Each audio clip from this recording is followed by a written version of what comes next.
राधे राधे राधे राधे राधे। यहाँहरू सबै उपस्थित भक्तहरू, यहाँहरू सबैको चरणमा दण्डवत प्रणाम गर्दछु। म शान्ति स्तुति गर्छु। आफ्नो हृदयमा विराजमान रहनुभएका राधा हरे कृष्ण प्रभु जी, दंडवत प्रणाम। माता जी प्रभु जी सबैमा सुन्दर प्रणाम। हजुर, राधा कृष्णको स्मरण गर्दै यो प्रार्थना श्रवण गरिदिनु होला। ओम अज्ञानतिमिरान्धस्य ज्ञानञ्जया श्लाघया चक्षुरुन्मिलितं येन तस्मै श्रीगुरुवे नमः।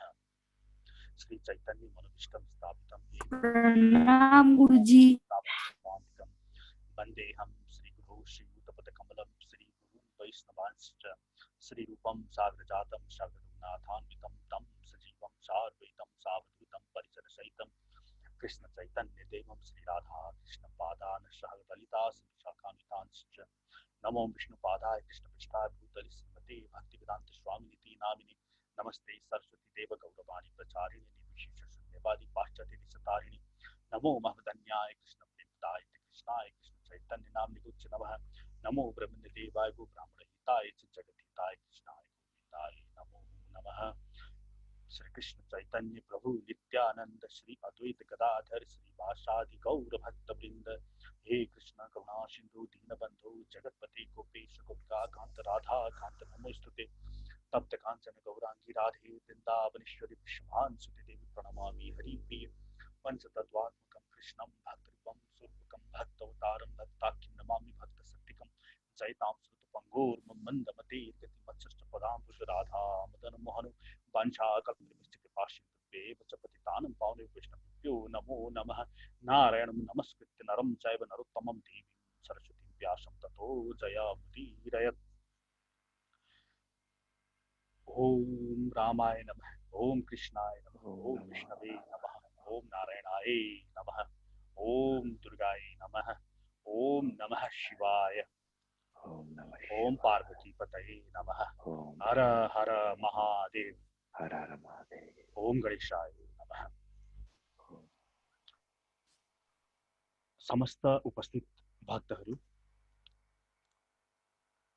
सधैँ चाहिँ हाम्रो यो श्रीमद् भगवत गीताको सत्सङ्गको जुन कार्यक्रम छ त्यसको आज हामी 9औं दिनमा प्रवेश गरेका छौं।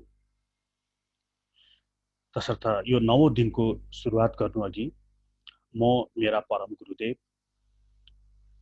स्वामी विष्णुपाद परमहंस परिव्राजकाचार्य अष्टोत्तर शत श्रीमद् अभय चरणारविन्द भक्ति वेदान्त स्वामी श्रील प्रभुपादको चरणमा साष्टाङ्ग दण्ड प्रणाम गर्दछु। साथै म भगवान राधा कृष्णका अवतार श्री चैतन्य महाप्रभुको चरणमा पनि साष्टाङ्ग दण्ड प्रणाम गर्दछु। साथै चैतन्य महाप्रभुका पार्षदहरू श्री रूप गोस्वामी, श्री सनातन गोस्वामी, श्री जीव गोस्वामी, श्री रघुनाथ दास गोस्वामी, श्री रघुनाथ भट्ट गोस्वामी र श्री गोपाल भट्ट गोस्वामी सत गोस्वामीहरूको चरणमा पनि साष्टाङ्ग दण्ड प्रणाम गर्दछु। साथै उपस्थित यहाँहरू सबै भक्तहरू, यहाँहरू सबैको चरणमा पनि म साष्टाङ्ग दण्ड प्रणाम गर्दछु। मेरो यो ओठ आज यसो देखाएको थिएँ मैले, यो त अझै धेरै समय लाग्छ भनेर मलाई खबर आएको छ। अब दुखिरहेको छ अब यो फुलेको छ, यतापट्टि ध्यान नदिनु होला मेरो ओठतिर, मैले जे भन्छु त्यतैतिर ध्यान दिनु होला। हरे कृष्ण प्रभु जी, दंडवत प्रणाम। हजुर, दण्ड प्रणाम। हामी मैले सबैलाई म्युट गरेको छु, म अगाडि बढ्न चाहन्छु। हामी भगवत गीताको तेस्रो अध्यायमा थियौँ र मूलतः हामीले भगवत गीतामा यी अध्यायहरूमा विशेष गरी तेस्रो अध्यायमा जहाँ कर्मयोगको बारेमा बताइएको छ, यहाँ भगवानले सकाम होइन निष्कामतातिर लान निर्देशन दिनुभएको छ। सकामतालाई अति नै यसको यतातिर नलाग्नु भनेर एकदम स्पष्टसँग सबैलाई सावधान गराउनु भएको छ भगवान श्री कृष्णले। निष्काम कर्म भन्नु नै कृष्ण भावना भावित कर्म हो। निष्काम भन्नाले कामना रहित, अपेक्षा रहित, हेतु रहित।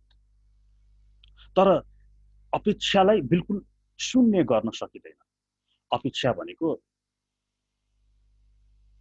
यो सतोगुणी, रजोगुणी, तमोगुणी हुन्छ भने गुणातीत अपेक्षा र इच्छाहरू पनि हुन्छन्, जुन कृष्ण भावित कर्म हो, यो गुणातीत इच्छा हो। यस बाहेकका सबै सकाम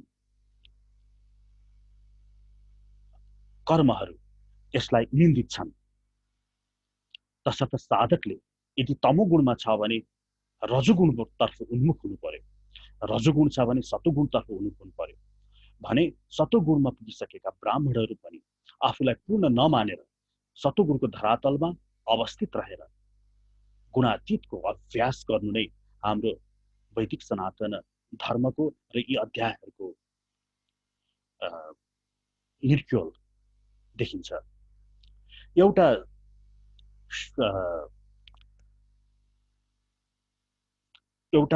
कथा छ शौबरी ऋषिको। शौबरी ऋषि पानी मुनि 60,000 वर्षसम्म उहाँले तपस्या गर्नुभयो, 60,000 वर्षसम्म। अनि उहाँले पानी मुनि नै हुनुहुन्थ्यो र त्यहाँ माछाका क्रीडा देखे उनले माछाहरूलाई हेर्दथे। अनि ती माछाहरूको गृहस्थ उहाँले निहालेर हेर्न थाल्नुभयो। हेर्नुहोस् है, उहाँको 10 इन्द्रियहरू मध्ये केही इन्द्रियहरू त्यतातिर लागे। उनले त्यहाँ माछाको परिवार देखे, माछाको श्रीमान श्रीमती, माछाको बाउ आमा छोरा छोरी भनौँ न, यो सबै फ्यामिली परिवार त्यहाँ उनले देखेपछि उनलाई एक इन्द्रियलाई मात्रै, एउटा घोडालाई मात्रै उहाँले अनियन्त्रित छोडिदिएकोमा उहाँलाई विभिन्न किसिमका विचारहरू आउन थाले। उहाँले सोच्न थाल्नुभयो, म यो 60,000 वर्षसम्म बसेर मैले पाएँ के, तर यी माछाहरूलाई हेर्न त कति खुसी छन्, कति सुखी छन्। कहिले श्रीमतीसँग क्रीडा गर्छ त्यसले, कहिले आफ्ना साना साना बच्चा बच्ची माछाहरूसँग क्रीडा गर्छ, कस्तो रमाइलो भनेर उनलाई त अब विवाह गर्न मन लाग्यो, गृहस्थ गर्न मन लाग्यो। अनि उनी बाहिर निस्कन्छन्। त्यो 60,000 वर्षसम्म तपस्या गरेका उनी हड्डी मात्र बाँकी थियो, बुढा शरीरका।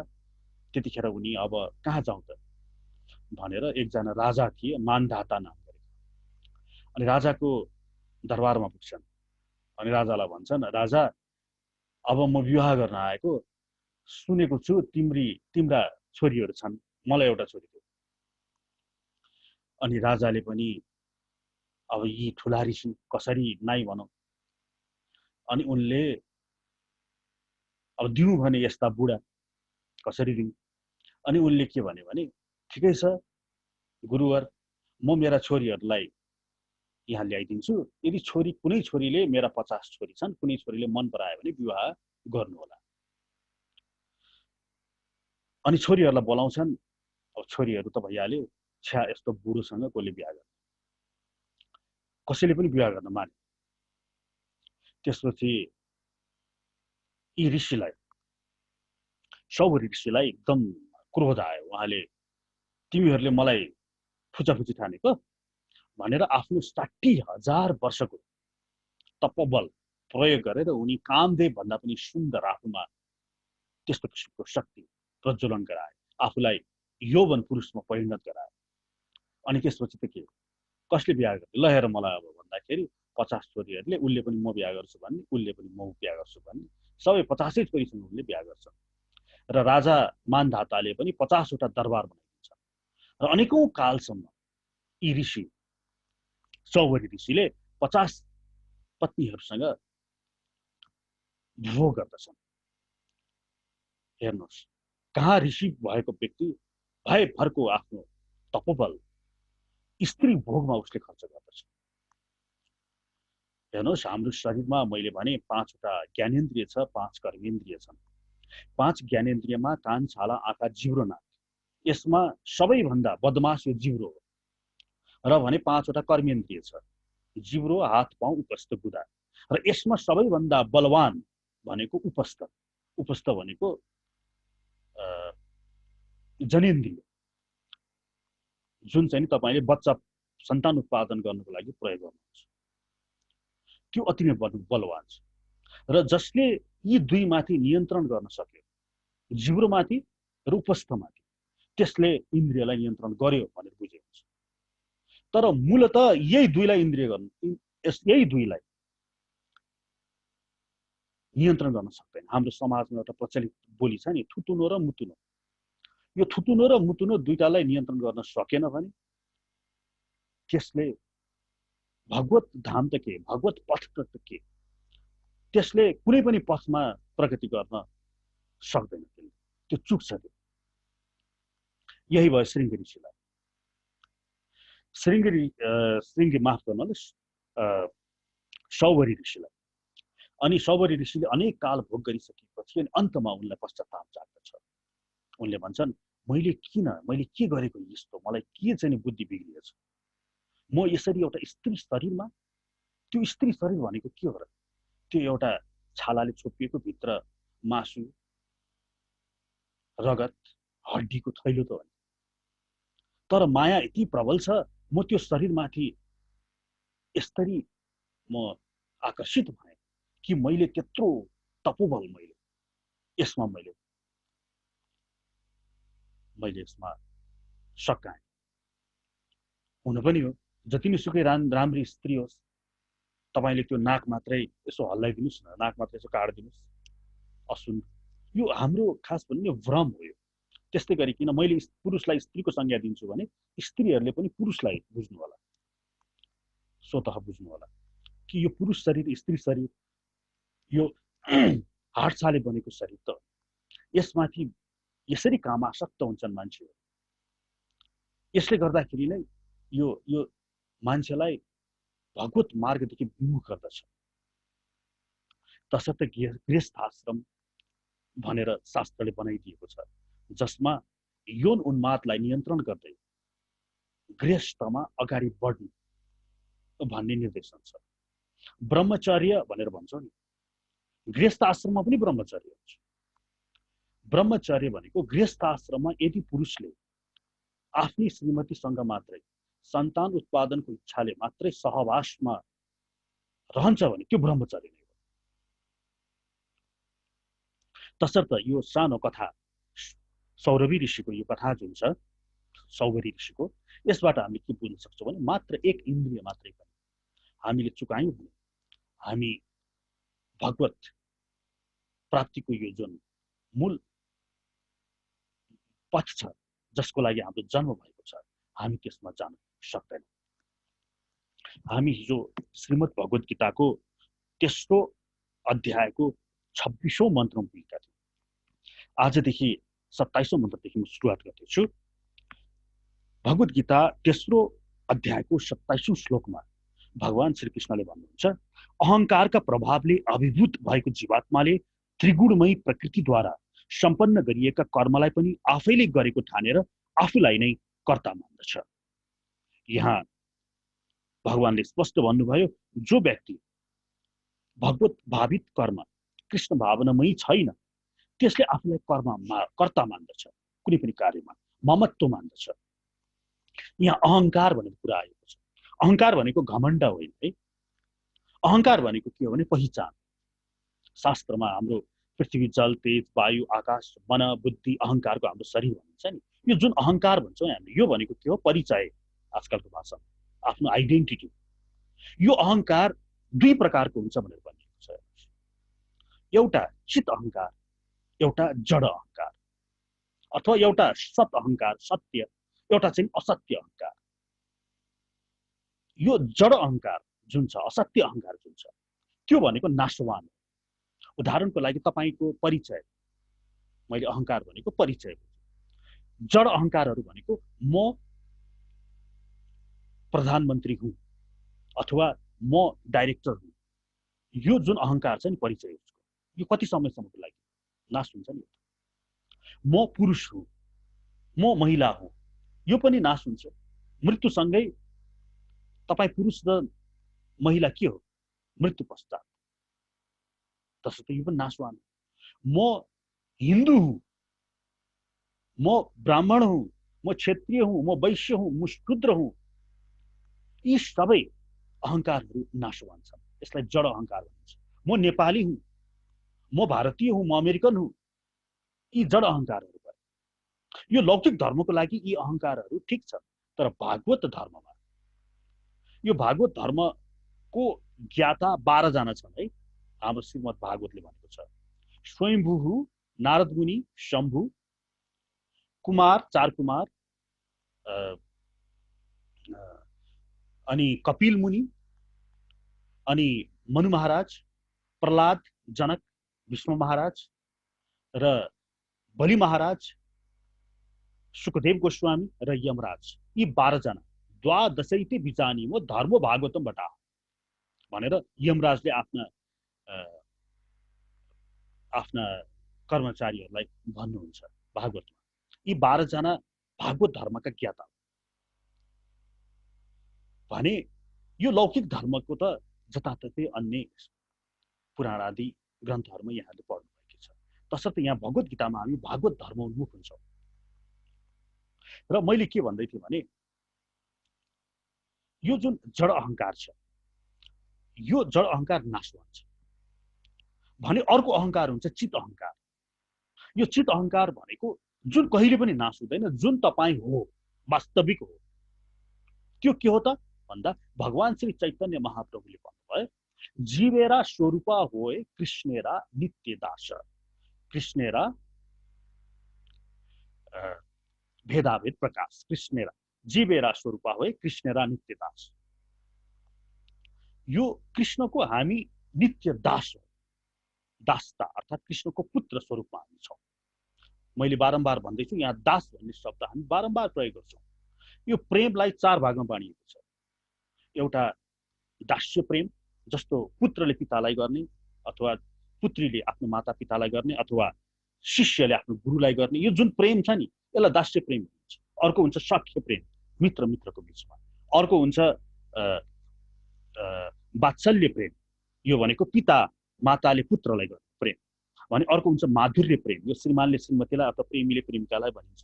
यो प्रेममा यो दास्य भाव भनेको हामीले भगवान श्रीहरिलाई जुन प्रेम गर्छौँ त्यो दास्य भावमा छ भनेर सुरुवाती दास्य भाव, हामी दास्य रसमा छौँ। यसमा जुन यो गोराहरूले कालाहरूमाथि दास गरे नि, जन्जिर लगाएर बाँध्थे नि, त्यो दासता नसम्झिनु होला है। यहाँ बेला बेलामा मलाई दास्य भन्ने बित्तिकै मान्छेले त्यो सम्झिँदो रहेछ, त्यो होइन। यहाँ दास्य भन्ने बित्तिकै पिता पुत्रको सम्बन्ध र जीवेरा स्वरूपा भए कृष्णेरा नित्य दास भनेर जुन चैतन्य महाप्रभुले भन्नुभयो त्यो भनेको हामी कृष्णको नित्य दास हो, नित्य पुत्र हो। मामै वांशो जीवलोके जीवभूतः सनातन, गीतामा 15औं अध्यायको 7औं श्लोक यो बारम्बार भनिरहेको छु। र यो जुन आइडेन्टिटी छ नि तपाईको, म कृष्णको दास हुँ, म राधा रानीको पुत्र हुँ, राधिका मेरी स्वामिनी भनेर जुन हामी अन्तर्हृदय भाव लिन्छौँ नि, यो भनेको हाम्रो चित्त अहंकार। तसर्थ यहाँ अहंकार नै मेटाउनु भन्ने इम्पोसिबल। यो अहंकार नै मेटाए भने जुन अद्वैत मार्गी अद्वैत सिद्धान्त तहत जीवात्मा गएर परमात्मामा लीन भइसकेपछि उसको मोह नै हराउँछ, मोह नै नासिन्छ, मोह नै सकिन्छ। यसलाई हाम्रो द्वैत दर्शनले, चैतन्य महाप्रभुको अचिन्त्य वेदावेद दर्शनले त्यसलाई मान्दैन, त्यसलाई रिफ्युट गर्दछ। यहाँ के भनिन्छ, हाम्रो यो जुन बाहिरीको यो जुन जड अहंकार छ यसलाई पनि नाश गर्नु। म इन्जिनियर हुँ, म डाक्टर हुँ, म चाहिँ नि पुरुष हुँ, म नेपाली हुँ, म धनी हुँ, म हिन्दू हुँ, म वैष्णव हुँ, यहाँसम्म कि म भक्त हुँ भन्ने भावना पनि त्याग्नु। मात्र केमा अवस्थित रहनुहोस् भने आफ्नो चित्त अहंकारमा जुन सत्य छ, म श्री कृष्णको दास पुत्र स्वरूप हुँ, यो अहंकार। तर यहाँ के भन्नुहुन्छ भने अहंकारका प्रभावले अभिभूत भएको जीवात्माले, अब यसमा जुन अहंकार शब्द गर्नुभयो यो जड अहंकार भगवानले भन्दै, चित्त अहंकारले भनेको होइन। जड अहंकारको प्रभावले अभिभूत भएको जीवात्माले त्रिगुणमयी प्रकृतिद्वारा सम्पन्न गरिएका कर्मलाई पनि आफैले गरेको ठानेर आफूलाई नै कर्ता ठान्दछ, आफूलाई नै कर्ता ठान्दछ। उसले यो घर बनाएको मैले भन्न ठान्दछ, यो शरीरलाई मैले सञ्चालन गरिरहेको भन्ने बुझ्दछ। उसले जेमा पनि ममत्व देख्दछ, मेरो जग्गा भन्छ, मेरो घर भन्छ, मेरो देश भन्छ, मेरो पुत्र भन्छ, मेरी श्रीमती भन्छ, ऊ ममत्वमा रहन्छ। जहाँ म हुन्छ त्यसलाई ममत्व। तर वास्तवमा यसलाई कारणको पनि कारणमा गएर हेर्नुहोस् त तपाईको के छ र। जब एउटा कपाल पनि तपाईको होइन, यो कपाल पनि फुल्दछ तपाईको भैरव ए कपाल नफुल भनिदिनुहुन्थ्यो होला, तर त्यसले मान्दैन। यो कपाल, यो शरीर वृद्ध हुन्छ, तपाईको बसमा भइदिएको भए शरीर बुढो नभयो भनिदिनुहुन्थ्यो होला। तपाईले नचाहँदा नचाहँदै पनि तपाईका पुत्रहरू तपाईदेखि टाढिन्छन्। तपाईका प्यारी श्रीमती, तपाईका प्यारा पुत्रहरू एक दिन कि त तपाईको मृत्यु हुन्छ कि त उनीहरूको मृत्यु हुन्छ, अर्थात् शरीर छोड्छन् उनीहरूले, कि त तपाईले छोड्नुहुन्छ। यो निश्चित छ। जुन तपाईले चाहनु भएको होइन भनेपछि कसरी तपाईको हुनको लागि त सदैव नित्य तपाईको अन्तर्गत, तपाईको अनुगत हुनु पर्यो नि ती चिजहरू, र तपाईको चाहना अनुरूप चलेको भइदिया भएदेखि त तपाईको भन्नु मनिन्छ। तर यो मूल मर्मलाई बिर्सेर सतो रजो तमो तिनका गुणमा खेलेर यी जड अहंकारमा आसक्त भएका व्यक्तिहरूले आफूलाई नै कर्ता ठान्दछ, मैले गरेको भने बुझ्दछन्। यो चाहिँ भ्रम हो उनीहरूको। हे महाबाहु, भक्तिमय कर्म र सकाम कर्मको अन्तर जानेर परम सत्यलाई बुझेको व्यक्तिले कहिले पनि आफूलाई इन्द्रिय र इन्द्रिय तृप्तिको कार्यमा लगाउँदैन। तसर्थ यहाँ बारम्बार बारम्बार यो इन्द्रिय र इन्द्रिय तृप्तिको कुरा भइरहेको छ। इन्द्रिय भनेको कान, छाला, आँखा, जिह्वा, नाक, अनि कर्मेन्द्रियहरू बाणी, हात, पाउ, उपस्थ कुदा, अनि यी 10 इन्द्रियका राजा मन। यसलाई यी सबै इन्द्रियहरूलाई श्री कृष्ण आरूढ गर्ने प्रयासमा रहने जुन व्यक्ति छ त्यसलाई स्थित प्रज्ञ भनेर भनिन्छ। र त्यो स्थित प्रज्ञले नै भगवान श्री हरिको प्राप्ति गर्न सक्दछ। अर्को अर्थमा, अर्को शब्दमा बोल्ने हो भने त्यसले मानव जीवनको मूल लक्ष्य त्यसले पूर्ण गर्दछ। प्रकृतिका गुणबाट मोहित भएका अज्ञानी व्यक्तिहरू आफूलाई भौतिक क्रियाकलापमै संलग्न गराएर त्यसैमा आसक्त हुन्छन्। अज्ञानवश गरिएका तिनका ती क्रियाकलापहरू अधम कोटिका हुन्छन्, तापनि बुद्धिमान व्यक्तिले तिनलाई विचलित गराउनु हुँदैन। तसर्थ यी सतो रजो तमोमा लिप्त भएका जड अहंकारबाट ग्रसित भएका व्यक्तिहरूले आफ्ना अनियन्त्रित इच्छा र अपेक्षाको कारण यिनीहरू पाप कर्ममा पनि जान्छन्। यिनीहरूले के सत्य हो कि असत्य हो बुझ्दैन। यिनीहरूले के भन्दछन् भने यो संसार जुन छ, यो संसार आफै चलिरहेको छ भनेर भन्दछन्। यिनीहरूको नजरमा यो संसार कामनामयी छ। यो योनान्द योनि कामनाले गर्दा सन्तान उत्पन्न हुन्छ।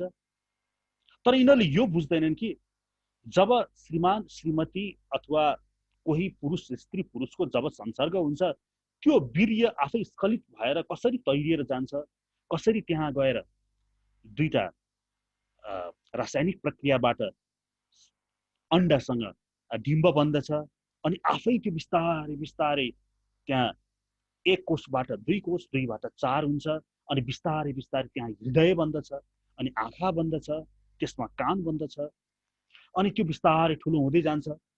अनि समय अवधि पुरा भएपछि त्यसलाई वायु वेगले धकालिन्छ, त्यो बाह्य संसारमा आउँछ। संसारमा आउने बित्तिकै त्यो माता जसको गर्भबाट ऊ बाहिर आयो उसको स्तनमा अथवा स्वतः दुध आउँदछ। त्यसको लागि बाहिर स्वतः हावा वायु त्यसको लागि श्वासको लागि त्यहाँ बनाइदिएको छ। त्यसको लागि खानको लागि अन्नहरू उमारिदिएको छ, जुन कुनै पनि मानवले आफै बनाएको होइन। त्यो आफै त्यसको लागि त्यहाँ तयार छ। त्यसको लागि जल, तेज, वायु, आकाश आदि सबै अगाडि छन्। त्यसको लागि फेरि सूर्य उदय दिइरहेछन् त्यहाँ, त्यसको लागि दिन बनाइदिनको लागि। अनि फेरि बेलुका अस्ताइ दिइरहेको छ, कस्तो मिलाइदिएको छ त्यहाँ। त्यसको लागि चन्द्रमाले शीतलता दिइरहेको छ। अनि त्यो त्यसमा हुर्किन्छ। अलिकति बाह्य खानेकुरा खान लायक हुने बित्तिकै आमाको स्तनको दुध आफै सुक्दछ। हेर्नुहोस् त कत्रो बन्दोबस्ती छ त्यसलाई जीवन दिनको लागि। यो कुरा त्यसको बुझ्ने सामर्थ्यता नै हुँदैन। कारणको पनि कारणमा गएर आफ्नो बारेमा बुझ्न सक्ने, मलाई कसले चलाइरहेको छ, मलाई कसले जीवन दिइरहेको छ, त्यो बुझ्न सक्ने सामर्थ्यता, मांसाहार गर्ने, नशापान गर्ने, यसले गर्ने बित्तिकै यो बुद्धिमाथि अथवा पर्त लाग्दछ। पर्त त्यसले कारणको कारणमा गएर बुझ्नै सक्दैन, सोच्नै सक्दैन। त्यसले के बुझ्दछ भने इन्द्रियहरू जुन छ यो इन्द्रिय भोगको लागि दिएको हो भनेर। तपाईलाई एउटा व्यक्तिले चक्कु दियो, चक्कु भनेको भान्सामा गएर तरकारी काट्नुको लागि प्रयोग हुने हो धेरै जसो, तर त्यसलाई चक्कु के को लागि दियो भनेर त्यसलाई थाहा छैन, ज्ञान दिएन भने त्यसले त्यो चक्कुलाई के गर्छ? त्यसले कसैको हत्या गर्देला, त्यही चक्कुलाई प्रयोग गरेर नचाहिने काम गर्ला। त्यस्तै गरिकन यी कान, छाला, आँखा, जिब्रो, नाक आदि इन्द्रियहरू जुन हामीलाई दिइएको छ, यसको लक्ष्य त श्री हरिलाई बुझ्नको लागि, यसको लक्ष्य अथातो ब्रह्म जिज्ञासा, आफ्नो बारेमा जिज्ञासा गर्नको लागि। म को हुँ, म कहाँबाट आएँ, म मेरो यो शरीर छोड्छु मैले, त्यसपछि म कहाँ जान्छु, यो सबै बुझ्नको लागि हो नि त। तर यो इन्द्रियलाई त्यसले यतातिर लगाउँदैन, त्यसले इन्द्रियलाई भोग गर्न लगाउँछ। यो इन्द्रिय दिएको यो थाहा पाउनलाई, यो बुझ भनेर इन्द्रिय दिएको, आँखा, कान, छाला, जिब्रो, नाक।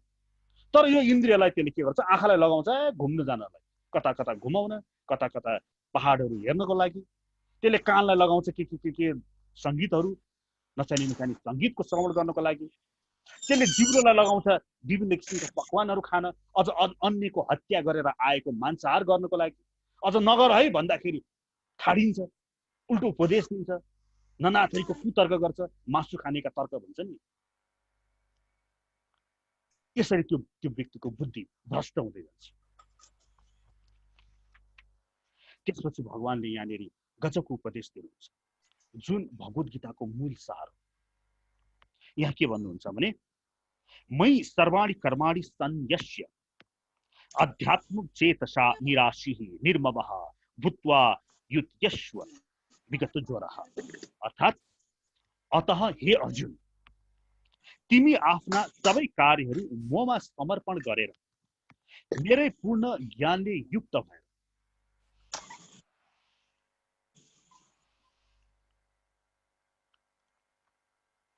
लाभको इच्छा रहित भएर र म र मेरो भन्ने भावना नराखिकन आलस्य रहित रहेर युद्ध गर। यहाँ भगवानले स्पष्टसँग भनिदिनु भयो, तिमी आफ्ना सबै कार्यहरू ममा समर्पण गरेर मेरै पूर्ण ज्ञानले युक्त भएर, मैले जे भन्छु त्यो अक्षरशः पालन गरेर, लाभको इच्छा रहित रहेर, इच्छा अपेक्षा नलिएर, भविष्यमा के हुन्छ नलिएर, बस आफ्नो कर्तव्यनिष्ठ रहेर र म र मेरो भन्ने भावना नराखिकन ममत्व त्याग तिमी युद्ध गर।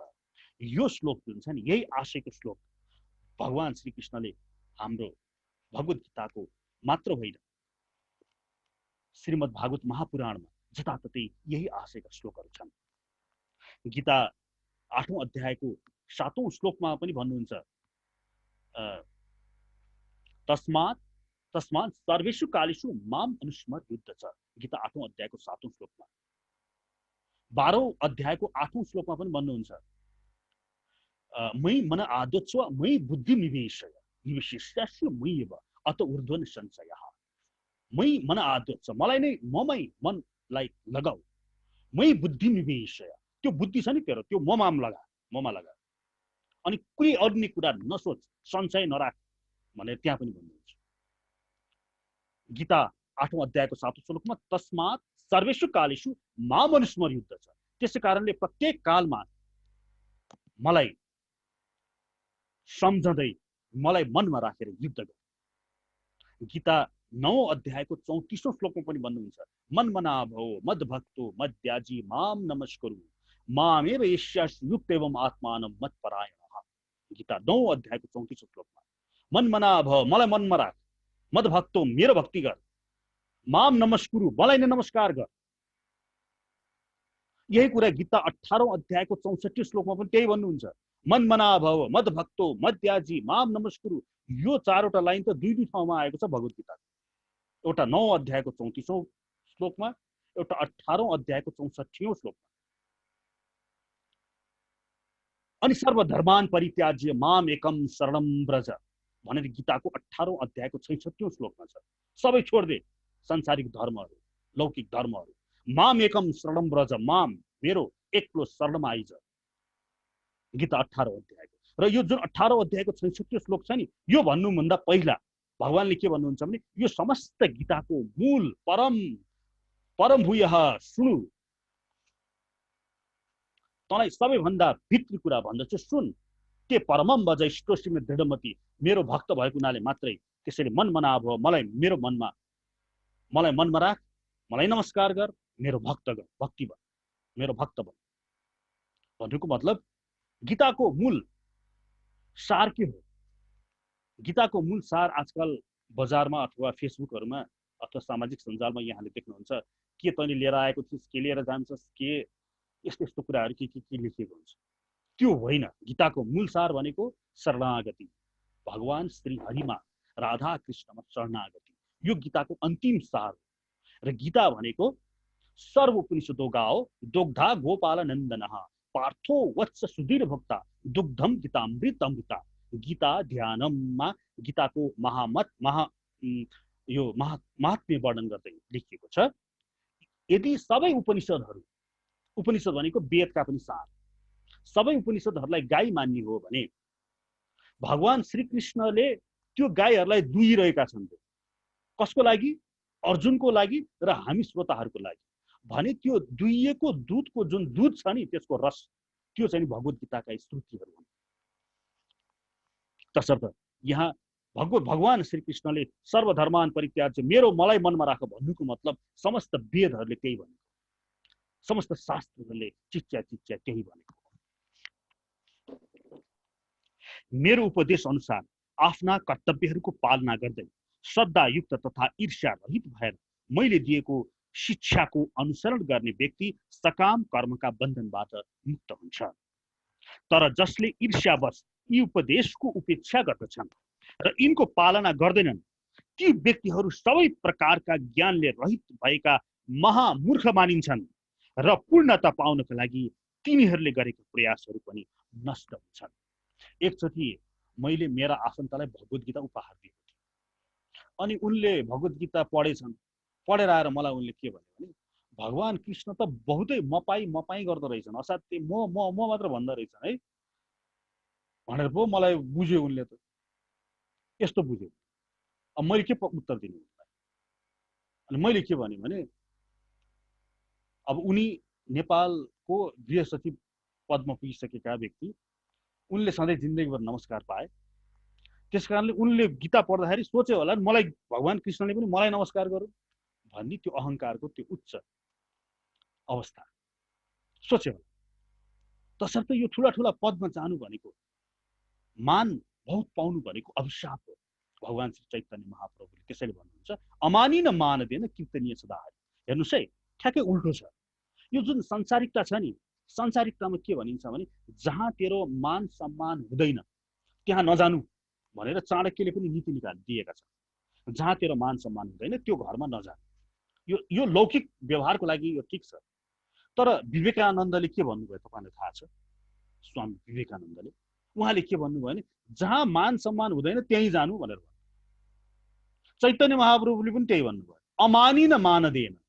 मान चाहिँ नि नलिनु, अन्यले मान दिने ठाउँमा जाँदै नजानु, जहाँ मान छैन बरु त्यहाँ जानु। कारण के रहेछ भने, यो अहङ्कार हुन्छ नि, पुष्ट हुन्छ नि अहङ्कार। यहाँ चाहिँ घमण्ड भनौँ, अहङ्कार नभनौँ, घमण्ड। म ठुलो व्यक्ति हुँ, मलाई सबैले नमस्कार गर्छ। यो बहुत ठुलो बाधा छ। यसमा व्यक्तिहरूले के चाहन्छन् भने, यिनीहरू मन्दिरको छेउमा गयो भने, कुनै मन्दिरको छेउमा गयो भने ती भगवानले पनि मलाई नमस्कार गरून् भन्ने बुझ्दछ। यिनीहरू भगवानलाई पनि मान्दैन। हिजो शपथ ग्रहणमा यहाँहरूले देख्नुभयो होला, हामीलाई धिक्कार छ त्यस्ता नेताहरू चुनेर पठाएको, जसले ईश्वरको नाममा शपथ लिन मान्दैनन्। कस्तो नेता हामीले चुनेर पठाउँछौँ?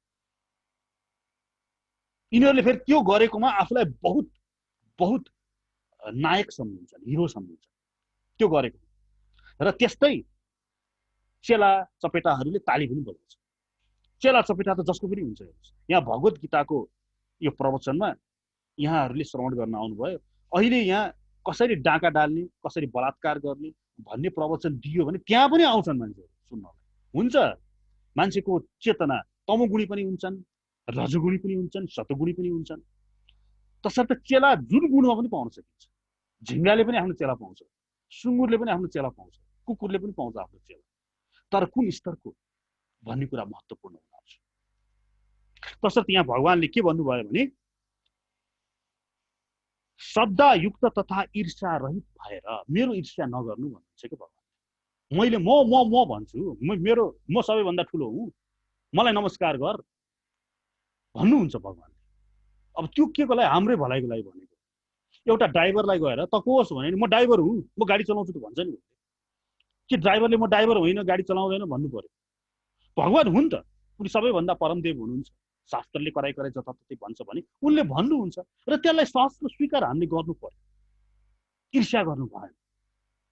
भगवानले म पाइ गरे भनेर हामी फुच्चे। हिजो अस्तिको भर्खर जन्मेको त्यो 1 केजी पनि थिएन, यति सानो मासुको डल्लो, अहिले यति ठुलो शरीर भएको छ, 60-70 किलोको। अनि भोलि आजको 50-60 वर्षपछि, धेरै पनि होइन, त्यो जलेर त्यो खरानी हुन्छ।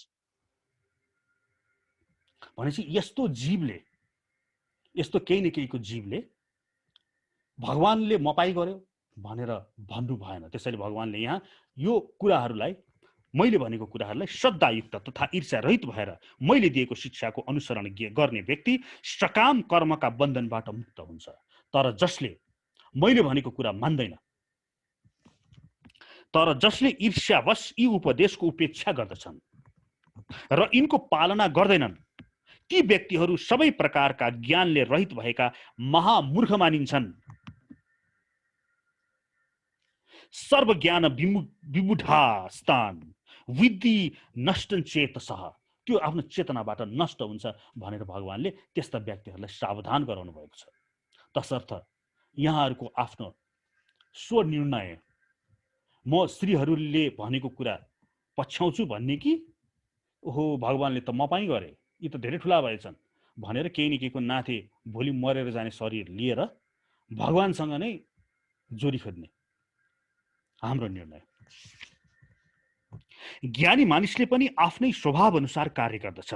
हरेक व्यक्तिले 3 गुणहरूबाट प्राप्त हुन आएको आफ्नै स्वभावको अनुसरण गरेको हुन्छ भने त्यसलाई दमन गर्नाले के हुन सक्ला र? अब यहाँ भगवानले अलिकति आफ्नो जुन ज्ञान दिइरहनु भएको थियो त्यो ज्ञानलाई अब अलिकति परिवर्तन गर्नुभयो। अर्कै एउटा पाठमा, अर्कै एउटा विषयतिर उन्मुख हुन थाल्नुभयो। अब यहाँ उनी जानु, भगवानले केही क्षण, केही श्लोकहरूमा यो लौकिक धर्ममा झर्नुहुन्छ। हेर्नुहोस् है, यहाँ भगवानका कुराहरू अथवा हामीहरू जब प्रवचन सुन्दछौँ नि कसैको, योगीको, हामीले पहिले बुझ्नु पर्दछ त्यो व्यक्तिले लौकिक धर्मको बारेमा प्रवचन गरिरहेको छ कि भागवत धर्मको बारेमा प्रवचन गरिरहेको छ। लौकिक धर्मको प्रवचन भन्नाले हामी त शरीर छ नि त, यो शरीर छ नि हामीसँग, सतो रजो तमो गुण छ यहाँ, र यो गुणमा खेलिसकेपछि शरीर भएर मैले कस्तो किसिमको व्यवहार गर्नुपर्दछ। मेरो श्रीमती छ, मेरो देश छ, म चाहिँ नि नेपाली पनि हुँ, म हिन्दू पनि हुँ, म पुरुष पनि हुँ, हैन? जड अहंकार त छ नि। तर यो जड अहंकार नाश हुने त शरीर त्याग गरेपछि हो। तर शरीर त्याग नगरिन्जेलसम्मको लागि त म यो त हुँ नि। तसर्थ यो क्षणिक भए तापनि यो अहंकारलाई समेटेर, यसलाई धेरै यसमा आसक्त नभइकिन तद अनुरूप गर्ने, यो भनेको लौकिक धर्म भयो भने जुन नित्य छ, तपाईँ आत्मा हो। यस्ता म इन्जिनियर हुँ, डाक्टर हुँ, नेपाली हुँ, पुरुष हुँ, स्त्री हुँ, यो त सबै नाश भएर जाने हो। तसर्थ जुन मूल छ, म आत्मा हुँ, म श्री कृष्णको दास हुँ, यो जुन अहंकार छ, चित अहंकार, यो अहंकारमा चाहिँ नि रहेर गरिने जुन धर्मका क्रियाकलापहरू छ त्यसलाई भागवत धर्म भनेर भनिन्छ।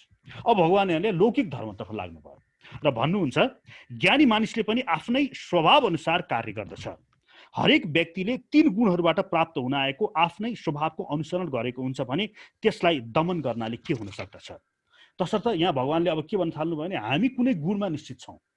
अब लौकिक धर्म जाउँ है, लौकिक धर्म हामी कोही ब्राह्मण छन्, जो सतोगुणमा छन् तिनीहरूलाई ब्राह्मण भनिन्छ। जो रजोगुणमा छन् तिनीहरूलाई क्षेत्रीय भनिन्छ। जो रजो तमो मिश्रित गुणमा लतपत भएका छन् तिनीहरूलाई वैश्य भनिन्छ।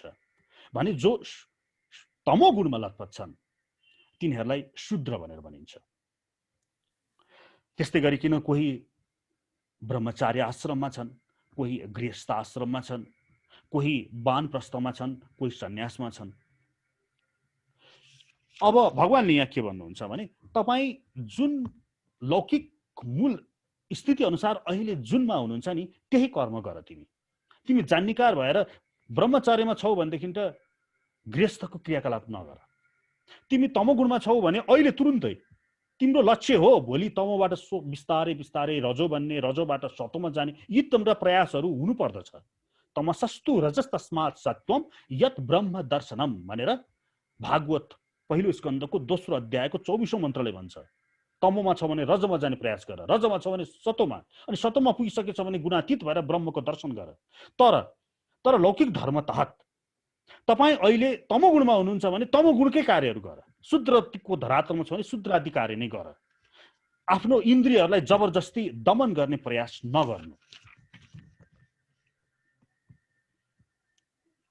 प्रत्येक इन्द्रिय र त्यस इन्द्रियका विषयसँग सम्बन्धित राग र देशलाई व्यवस्थित गराउने केही नियमहरू हुने गर्दछन्।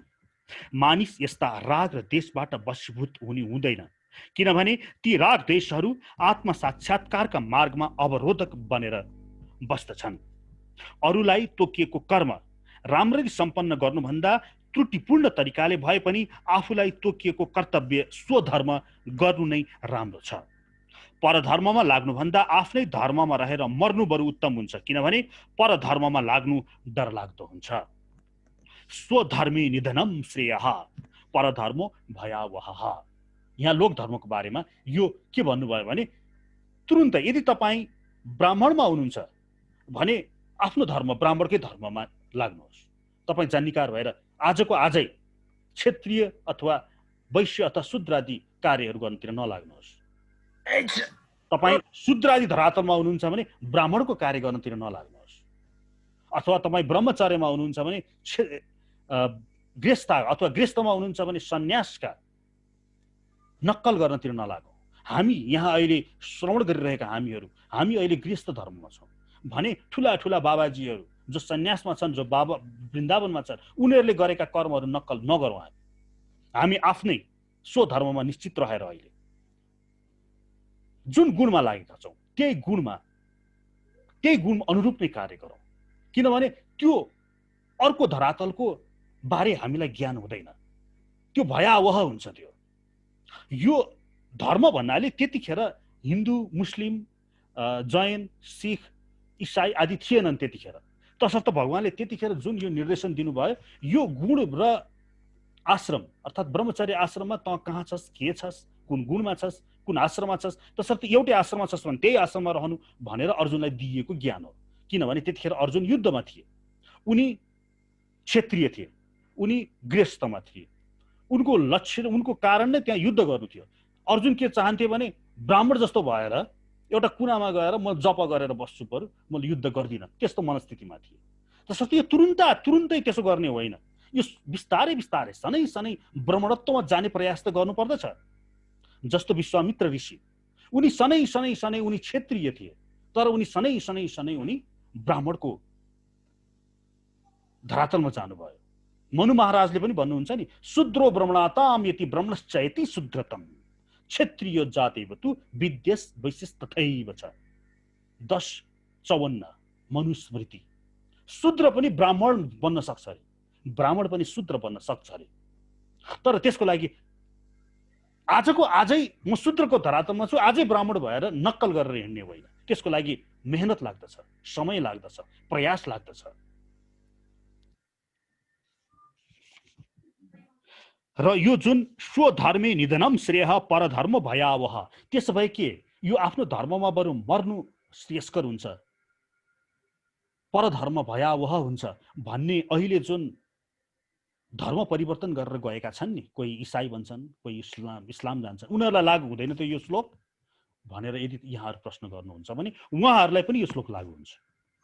किनभने उहाँहरू पनि यो धर्मले सिकाएको सतो रजो तमो गुणमा जुनमा हुनुहुन्छ त्यसलाई एक्कासी छोडेर परधर्ममा गए, त्यो भयावह छ। तसर्थ भगवानले यहाँ तिनीहरूलाई पनि भन्नुभएको छ कि आफ्नो जुन गुणमा छौँ, आफ्नो जुन आश्रममा छौँ त्यसलाई नछोड्नु। यो हाम्रो दैनिकीसँग पनि लागू हुन्छ है। यो जुन भगवानको नियम छ। मानौ तपाईँ व्यापार गर्नुभयो, 20 वर्षदेखि तपाईँको बाजे बजै अथवा पुर्खाहरूले माटोको काम गर्नुहुन्थ्यो अरे। तपाईँ व्यवसायमा लाग्नुभयो, वर्षौँ तपाईँले पनि 10 वर्ष भइसक्यो त्यही काम गरेको, अब स्वतः तपाईँलाई उद्योग गर्न मन लाग्यो भने त्यो भयावह हुन्छ है। जस्तो मेरै आफ्नै उदाहरण लिँदाखेरि मैले जिन्दगीभर सफ्टवेयरमा कम्प्युटरमा प्रोग्रामिङ गर्छु, म सफ्टवेयर डेभलपर हुँ। मलाई रिसेन्टली के विचार आयो भने म अब कम्प्युटरको हार्डवेयरमा काम गर्छु, म कम्प्युटरहरूको पार्ट्सहरू बेचौँ कि भन्ने भौतिक यो जुन काम्य कर्म छ गर्न मन लाग्यो। तर मैले यो सोच देखेँ, मैले 20औं वर्षदेखि गरिरहेको सफ्टवेयर डेभलपमेन्ट छ त्यसैमा गर्नु पर्यो, किनभने परधर्म भयावह, त्यो थाहा छैन मलाई त्यसको बारेमा जानकारी। तसर्थ यो त्यहाँ पनि लागू हुन्छ यो श्लोक। त्यसपछि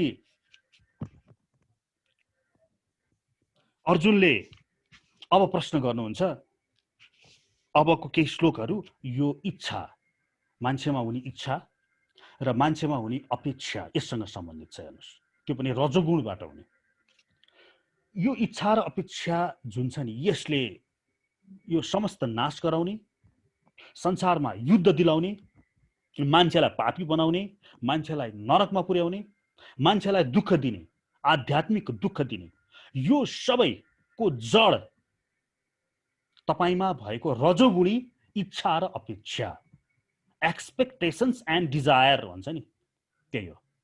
यसको बारेमा अब गन्थन छ यो अध्यायको अन्तिमसम्म। यहाँ अर्जुनले प्रश्न गर्नुहुन्छ, अथ केन प्रयुक्तयं पापम चरति पुरुष अनिच्छन् अपि वास्ने बलादि विनियोजितः। गीता तेस्रो अध्यायको 36औं श्लोक। अर्थात् अर्जुनले भने, हे वृष्णि वंशी कृष्ण, मानिसले नचाहँदै पनि बलपूर्वक पाप कर्ममा कसैले लगाए जस्तै गरेर केबाट प्रेरित भएर पाप गर्दछ? हे कृष्ण, वास्तवमा हामी सबै भगवान श्री हरि कृष्णका सच्चिदानन्दमय अंश हौं। हामी सबैमा कसैलाई दुःख दिने मनसाय हुँदैन के, कोही पनि हुँदैन मनुष्यहरू।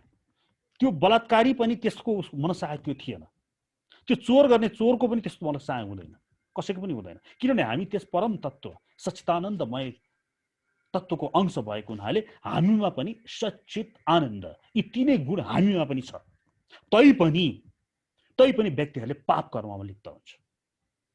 किन, के कारणले होला त भनेर अर्जुनले प्रश्न गर्नुभयो। अनि भगवान कृष्णले अब केही उत्तरहरू दिनुहुन्छ। त्यसको मूल कारण अपेक्षा र कामना, एक्सपेक्टेशन्स एन्ड डिजायर। कस्तो एक्सपेक्टेशन्स एन्ड डिजायर? रजोगुणबाट उत्पन्न भएको। भगवानले उत्तर दिनुहुन्छ, काम एष क्रोध एष रजोगुण समुद्भव महाशनो महापापमा विद्धि एन इहं वैरिणम। हे अर्जुन,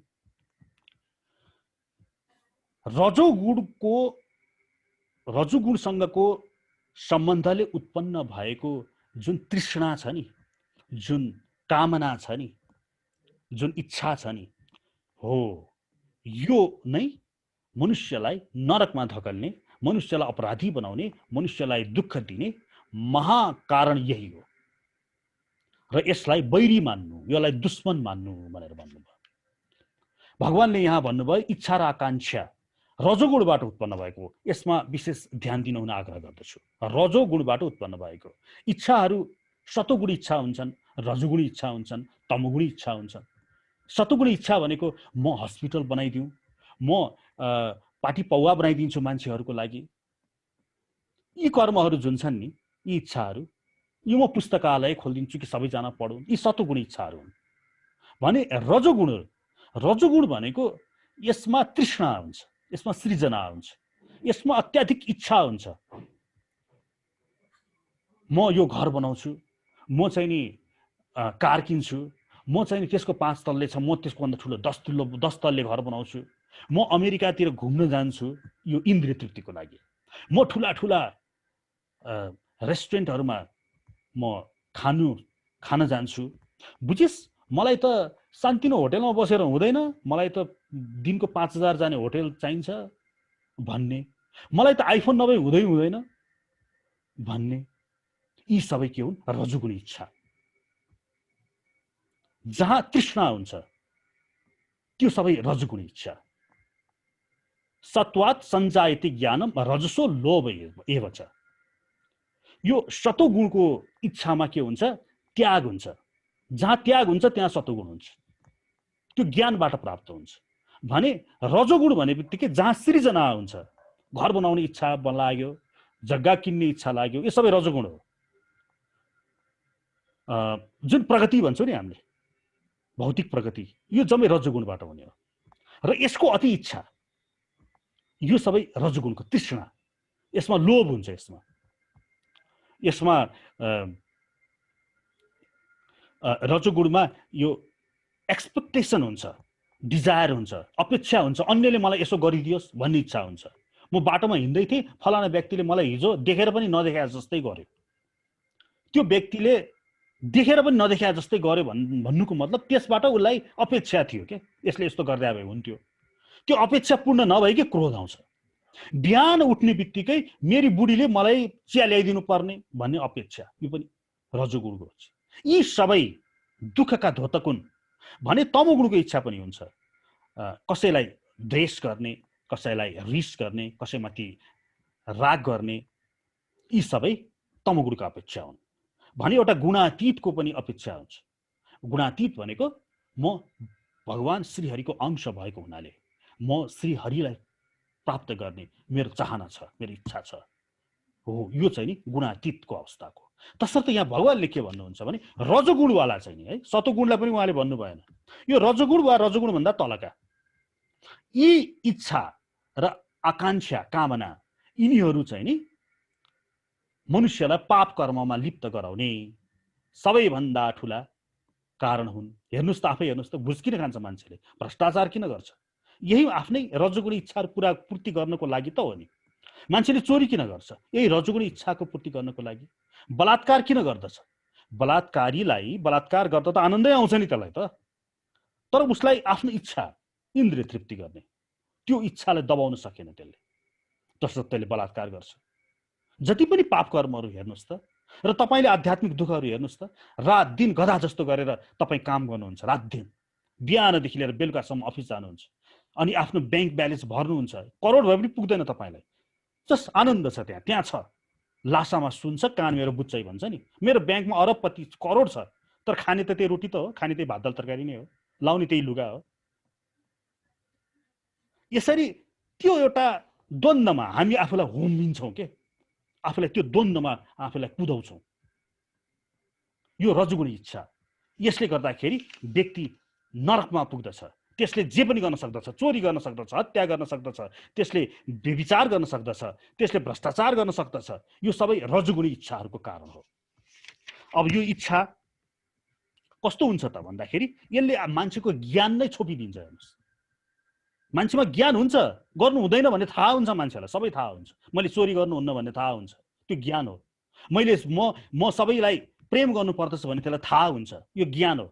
तर त्यो ज्ञानलाई छोपिदिन्छ। कसरी छोपिदिन्छ त? धुमेन आव्रियते वह्निर् यथा आदर्श मलेन च यथा उल्बेन आवृतो गर्भस् तथा तेन इदम आवृतम। अर्थात् जसरी आगो धुवाले ढाकिएको हुन्छ, भगवानले उपमा दिनुभयो। त्यो आगो त छ के त्यहाँ, तर त्यसलाई धुवाले छोपिदियो। ज्ञान त छ त्यो व्यक्तिमा यस्तो गर्नु हुँदैन भन्ने, तर त्यसलाई यो कामना र इच्छा, एक्सपेक्टेसन एन्ड डिजायर, रजोगुणी, यसले छोपिदियो। जसरी ऐना धुलोले ढाकिएको हुन्छ, ऐनालाई पनि धुलोले ढाकिएपछि त केही देखिँदैन। त्यसै गरिकन यो डिजायर एन्ड एक्सपेक्टेसनले त्यसको ज्ञानलाई ढाकिदियो। जसरी भ्रूण गर्भाशय वा साल नालले ढाकिएको हुन्छ, त्यसरी नै यो जीवात्मा पनि विभिन्न तहका काम भावले ढाकिएको हुन्छ, कामनाले ढाकिन्छ। त्यो आवृतम ज्ञानम एतेन ज्ञानिनो नित्य वैरेण काम रूपेण कौन्तेय दुष्पुरेण अनलेन च। यसकारणले यसरी बुद्धिमान जीवात्माको शुद्ध चेतनालाई, ज्ञानलाई आगो जस्तै बलिरहने र कहिल्यै तृप्त नहुने काम रूपी नित्य शत्रुले ढाकिरहेको हुन्छ। हे अर्जुन, यो अर्जुनलाई मात्र होइन, हामी सबैको, हामीलाई सबै थाहा हुँदा हुँदै पनि हामी वशीभूत भएर हामीले किन पाप कर्म गर्दछौँ?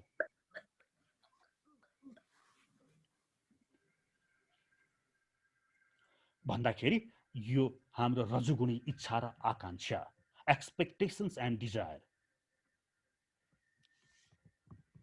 तसर्थ यहाँ प्रश्न तपाईहरुले गर्न सक्नुहुन्छ, त्यसबै के म रजोगुणी इच्छा र एक्सपेक्टेशन्स लिँदै नलिने त? हेर्नुस्, रजोगुण भनेकै जहाँबाट सिर्जना हुन्छ त्यसलाई रजोगुण भनिन्छ। तपाईले घर बनाउँछु भन्ने विचार आउँछ नि मनमा, यो रजोगुण हो। तपाईलाई म जग्गा किन्छु भन्ने विचार आउँछ नि, यो रजोगुण हो। म छोराछोरी जन्माउँछु, म विवाह गर्छु, यो सबै रजोगुण हो। यसले भौतिक प्रगतिको पथ प्रशस्त गर्दछ। तर नारद मुनिले के भन्नुहुन्छ भने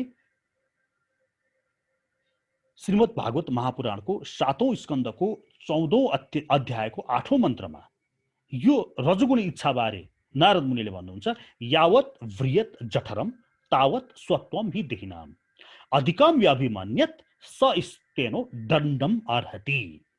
अर्थात यावत व्रियत जठरम, जठर भनेको आवश्यकता, जति आवश्यकता छ त्यति नै यो कार्य गर्नु रे के। तपाईलाई अरब किन चाहियो? तपाईलाई त बिहान बेलुका भात खानुहुन्छ, अनि लुगा लाउनुहुन्छ होला, अनि त्यसपछि बिजुलीको बिल, टेलिफोनको बिल, छोराछोरीको फी, अनि छोराछोरीलाई भोलि डाक्टर, इन्जिनियर अथवा पढाउनको लागि, उच्च शिक्षा दिनको लागि पैसा, यति त चाहियो हो तपाईलाई भौतिक रूपमा। तर यो भन्दा बढ्ता बढ्ता बढ्ता सुखशैल माथि माथि माथि कहिलेसम्म? यसको चाहिँ नि नारद मुनिले के भन्नुहुन्छ, जति आवश्यकता छ त्यो भन्दा बढ्ता जसले लिन्छ, जसले संकलन गर्छ यी भौतिक वस्तुहरू,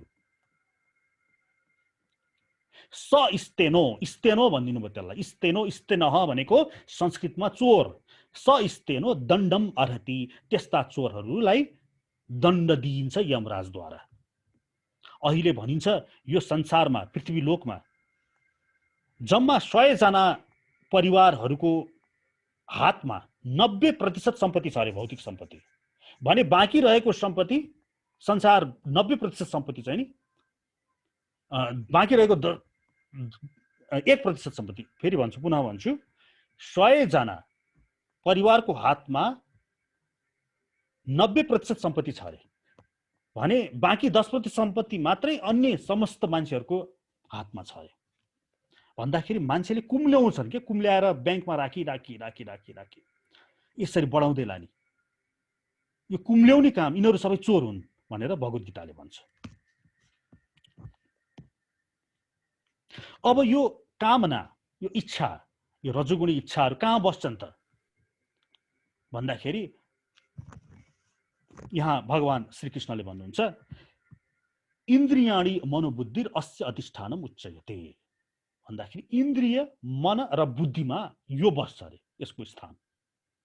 इन्द्रियमा भनेको यो 5वटा ज्ञानेन्द्रिय, 5वटा कर्मेन्द्रिय।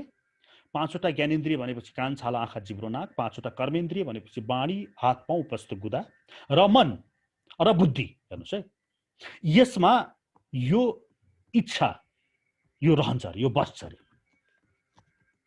भन्दाखेरि यो भन्दा अगाडिका श्लोकहरूमा भगवान श्री हरिबाट इन्द्रियलाई नियन्त्रण गर, इन्द्रियलाई नियन्त्रण गर, इन्द्रियलाई नियन्त्रण गर, इन्द्रियलाई नियन्त्रण गर बारम्बार बारम्बार बारम्बार जुन भन्नुभयो नि, त्यो किन भन्नुभयो त भन्दाखेरि यो जुन रजोगुणी इच्छा र अपेक्षा छ यो त्यही बस्ने भएको हुनाले। त्यसैले यहाँ भन्नुहुन्छ, इन्द्रियाणि मनोबुद्धिर अस्य अधिष्ठानम उच्चयते एतैर्विमोहेतेष ज्ञानम आवृत्ति देहिनम। अर्थात इन्द्रियहरू, मन र बुद्धि नै यस काम वृत्तिका निवास स्थल हुन्। यिनैका माध्यमद्वारा यो काम वृत्तिले जीवात्माको वास्तविक ज्ञानलाई ढाकिदिन्छ र उसलाई मोहित गर्दछ। तस्मात् इन्द्रियान् आदौ नियम्य भरतऋषभ पापमानं प्रजह्येनं ज्ञान विज्ञान नाशनम। त्यसै कारणले भगवानले भन्नुहुन्छ, तस्मात्, त्यसै कारणले इन्द्रियान् आदौ, यो इन्द्रियहरूलाई, आदिहरूलाई नियम्य भरतऋषभ, यसलाई नियममा राख, यो इन्द्रियहरूलाई नियन्त्रणमा राख। मैले यसको बारेमा कठोपनिषदबाट यमराजले नचिकेतालाई दिएको एउटा श्लोक भनेको थियो नि, आत्मानं रथितं विद्धि शरीरं रथमेव च बुद्धिं तु सारथिं विद्धि मनः प्रग्रहमेव च। इन्द्रियाणि हि यानाहुर विषयस्तेषु गोचरान् आत्म इन्द्रिय मनोयुक्त भक्ति याहुर मनीषिण। कठोपनिषद 1:3, 1:3-10। यसले के भन्छ भने यो शरीर रथरूपी शरीर छ रे, यसमा आत्मानम रथितम विद्धि, यो जुन आत्मा छ नि त्यसलाई रथित मान्नु रे। भने यी 10 इन्द्रियहरू छन् नि, यी घोडाहरू हुन् रे त्यो रथको। त्यो घोडाहरूलाई कन्ट्रोल गर्ने जुन लगाम छ, त्यो लगाम भनेको चाहिँ नि मन हो रे। अनि त्यो लगामलाई कसले समातेको हुन्छ? बुद्धिलाई समातेको हुन्छ। बुद्धि रूपी सारथीले त्यो लगाम समातेको हुन्छ। र यसरी एउटा शरीर छ, यो शरीरलाई अगाडि बढाउनु, अर्थात् त्यो घोडालाई यसरी लानु, त्यो घोडा भनेको इन्द्रिय, कि त्यो अगाडि बढोस्। कहाँ बढोस् त? श्री हरितर्फ बढोस्। तर हाम्रा यी घोडाहरू कुनै यतातिर फर्केका छन्, कुनै उतातिर फर्केका छन्, कुनै उतातिर फर्केका छन्। अनि यी घोडाहरूमा को बस्दछ? कामना र इच्छा, एक्सपेक्टेसन र डिजायर, इन्द्रिय, मन र बुद्धिमा बस्दछ अरे के। तसर्थ यी घोडाहरूलाई मेन कन्ट्रोल गरे भने, घोडालाई कन्ट्रोल गर्नको लागि के चाहियो? मन चाहियो, लगाम चाहियो। अनि लगामलाई कन्ट्रोल गर्नको लागि फेरि बुद्धि चाहियो। तसर्थ बुद्धिद्वारा प्रयोग गरेर, बुद्धि मूलमा बुद्धि प्रयोग गरेर लगाम समात्दै घोडाहरूलाई प्रयोग नियन्त्रणमा राख्दै अगाडि बढ, यो भन्न खोजेको।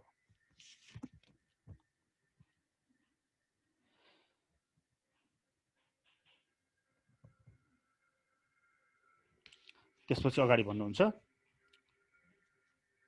इन्द्रियाणि परानि आहुर इन्द्रियभ्यः परम मनः मनसस्तु परा बुद्धिर्यो बुद्ध्यः परतस्तुषः। यसमा भगवान श्रीहरिले भन्नुहुन्छ यो इन्द्रियहरू छन् नि, यो इन्द्रिय भन्दा माथि मन हुन्छ रे, मन भन्दा माथि बुद्धि हुन्छ रे, बुद्धि भन्दा माथि आत्मा हुन्छ रे। त्यो रथरूपी शरीरमा पनि हेर्नुस् त, त्यो जुन इन्द्रियहरू छन् घोडाहरू, त्यो भन्दा त्यसलाई कन्ट्रोल गर्ने, त्यसलाई नियन्त्रण गर्ने त लगाम हो। लगाम त माथि हुने भयो नि त, त्यो भन्दा माथि भयो नि, शक्तिशाली भयो। लगामले सबै 10 घोडालाई नियन्त्रण गर्न सकिन्छ। हामी पनि मनले यी सबै इन्द्रियहरूलाई नियन्त्रण गर्न सक्छौँ, 10 इन्द्रियलाई। भने मन भन्दा माथि के छ? बुद्धि छ। किनभने बुद्धिले फेरि मनलाई नियन्त्रण गर्न सकिन्छ। अनि बुद्धि भन्दा माथि हामी आत्मा स्वयं छौँ।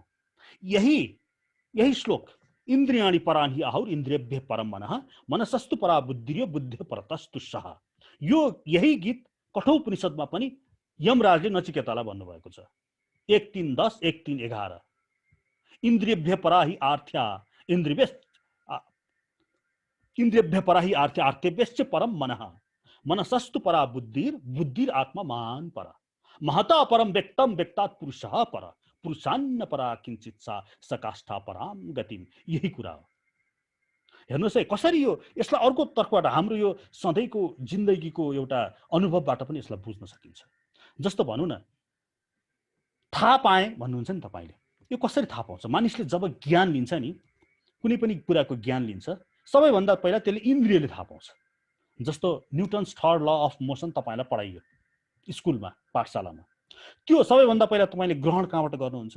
इन्द्रियबाट, आफ्नो कानबाट सुन्नुहुन्छ, अथवा आँखाले ब्ल्याकबोर्डमा लेखेको हेर्नुहुन्छ, होइन? भनेपछि सबैभन्दा तल ग्रहण गर्ने घोडाहरू हुन्। लिइसकेपछि त्यसलाई अब मनको डिपार्टमेन्टमा जान्छ। जसरी सरकारी कार्यालयहरूमा टिप्पणी लेखिन्छ नि, टिप्पणी तल्लो कर्मचारीले टिप्पणी उठाउँछ, अनि त्यो टिप्पणी माथिल्लो कर्मचारीका जान्छ, माथिल्लो कर्मचारीले सदर गर्छ, अनि झन् माथिल्लो कर्मचारीमा जान्छ। यसरी हुँदै हुँदै अन्तिममा प्रस्ताव पारित हुन्छ नि। त्यस्तै गरिकन थाहा पाएँ भन्छन् नि मान्छेहरूले, त्यो भनेको इन्द्रियले थाहा पाउनु भयो। तर त्यसपछि त्योभन्दा माथि मनमा जान्छ। अब मनन गर्नु भन्छ नि, मलाई मन पर्यो भन्छ नि, मलाई मन परेन भन्छ नि कसैले। यो भनेको मनको डिपार्टमेन्ट, त्योभन्दा माथिल्लो अधिकारी, हाम्रो शरीरको इन्द्रिय भन्दा माथिल्लो अधिकारी, त्यो मनले पारित गरेको हो। मन पर्यो भन्नुको मतलब मनले पारित गर्यो। मन परेन भनेपछि इन्द्रियले ग्रहण त गर्यो, त्यहाँबाट टिप्पणी लेखियो, तर मनको अधिकारीले पारित गरिदिएन। यसरी मनमा त्यो कुरोको मनन हुन्छ। यो त्योभन्दा माथिल्लो डिपार्टमेन्ट। अनि मनले मनन गरेर पनि पुग्दैन। अनि त्यसपछि अर्को त्योभन्दा माथिल्लो अधिकारी बुद्धि हुन्छ। हेर्नुहोस्, अनि बुद्धिले त्यसमा तर्क वितर्क गर्छ। मन त पर्यो मलाई यो कुरा, आज वल्लभ चैतन्य दासले जुन भागवतको कुरा भन्नुभयो, मलाई मन त पर्यो, मेरो इन्द्रियले पनि ग्रहण गर्यो, तर त्यो हो कि होइन, यो भगवत गीता खै कसले लेख्या हो? 5000 वर्ष अगाडि कागजमा लेख्या भन्छन्। अब खै कसरी पत्याउने कि नपर्ने? अब बुद्धिले तर्क वितर्क गरे हेर्नुहोस् है, बुद्धिले। यो भनेको बुद्धिको डिपार्टमेन्ट हो माथि। अब बुद्धिले पारित गरेपछि बल्ल त्यो रथरूपी शरीर अगाडि बढ्दछ र त्यसमा रहेको आत्मा भगवानतर्फ जान्छ। तसर्थ भगवत गीता पढ्नु भनेको इन्द्रियले बुझ्ने होइन, थाहा पाउनु होइन, मनले मनन गरेर मनले मन पराउनु पनि होइन, बुद्धिबाट पनि पार हुनु पर्यो।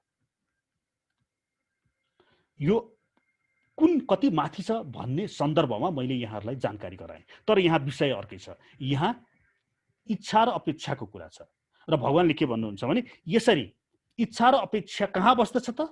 इन्द्रिय मन र बुद्धिमा बस्दछ। र इन्द्रिय मन बुद्धिमा कुन बढ्ता पावरफुल छ भन्दाखेरि बुद्धि सबैभन्दा बढ्ता पावरफुल छ। बुद्धिभन्दा तल मन छ। मनले इन्द्रियलाई नियन्त्रण गर्छ, तसर्थ इन्द्रिय सबैभन्दा तल छ। यसरी यसको यो हाइरार्की भन्छ नि, हाइरार्की इङ्ग्लिसमा, यो हाइरार्की बताइदिनु भयो।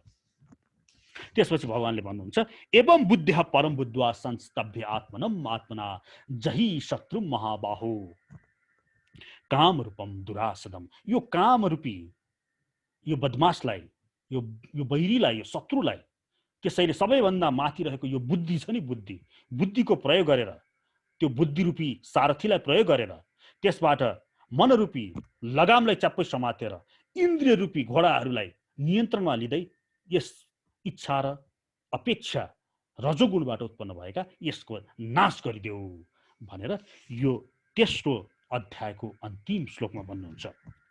यहाँ प्रभुपादले भन्नुहुन्छ भगवत गीताको यो तेस्रो अध्यायले निष्कर्षमा पुगेर मानिसलाई के निर्देशन दिएको छ भने निराकार शून्यवादलाई नै परम लक्ष्य नमानेर र आफूलाई भगवानको शाश्वत सेवक ठानेर कृष्ण भावना वा कृष्ण प्रेममा लाग्नुपर्दछ। भौतिक जीवनमा मानिस निश्चय नै प्रकृतिमाथि प्रभुत्व जगाउने इच्छा र काम प्रवृत्तिबाट प्रभावित हुन्छ। प्रभुत्वको चाहना र इन्द्रिय तृप्तिको इच्छा नै बद्ध जीवका सबैभन्दा ठुला शत्रु हुन्। तर कृष्ण भावना भावित शक्तिद्वारा मानिसले इन्द्रिय मन तथा बुद्धिमाथि नियन्त्रण राख्न सक्दछ। यसका लागि मानिसले अकस्मात आफ्ना नित्य नैमित्तिक कर्म गर्न छोड्नु हुँदैन। बरु विस्तारै कृष्ण भावनाको विकास गरेर भौतिक इन्द्रिय तथा मनको प्रभावभन्दा माथि उठ्नु पर्दछ। प्रभुपादले पनि भन्नुहुन्छ हामी भगवत गीता पढे भन्दैमा, म भगवानको भक्ति भयो भन्दैमा आजको आजै म ब्राह्मणले गरे जस्तै कर्म, सन्यासीले गरे जस्तै कर्म गर्ने होइन। यो बिस्तारै शनै हुँदै जाने कुरा हो। शनै आफूलाई त्यस मार्गमा लाने, आफू अहिले वर्तमानमा जुन स्थानमा छौँ त्यही स्थानमा रहेर आफ्नै धर्ममा रहेर कार्य गर्ने, शनै आफूलाई तमोगुणमा हुनुहुन्छ भने रजोमा हुनुहुन्छ भने सतो, बिस्तारै आफूलाई अगाडि बढाउँदै सतोगुणको धरातलमा टेकेर आफूलाई भगवान श्रीहरिको नित्य दास स्वीकार गरी भगवान श्रीकृष्णको भक्तिमा आफूलाई आरूढ गर्ने, यसरी निर्गुण भक्तिमा आफूलाई अवस्थित गराई यस भूधरातल, यस पृथ्वीलोक, यस मृत्युलोकलाई छोडेर जाने। तब तपाईको मनुष्य शरीर जन्मको वास्तविक प्रयोजन पूर्ण हुन्छ। नत्र भने त कुकुर पनि मर्छन्, बाख्रा पनि मर्छन्, कुखुराहरू पनि दिनका दिन मरिरहेछन्, तपाईँ पनि त्यसरी नै मरेर जान्छौँ, हामी पनि त्यसरी मरेर जान्छौँ, यसरी नै समाप्त हुनेछ। यसरी तेस्रो अध्याय आज पूर्ण भएको म बताउँदै आजको यो भगवत गीता यही म भिट मार्दछु। अब हाम्रो नेक्स्ट राउन्ड प्रश्न उत्तर सम्बन्धी राउन्डमा हामी प्रवेश गरौँ। यहाँहरूको के प्रश्न छ भने प्रश्न राख्नुहोला। हरे कृष्ण।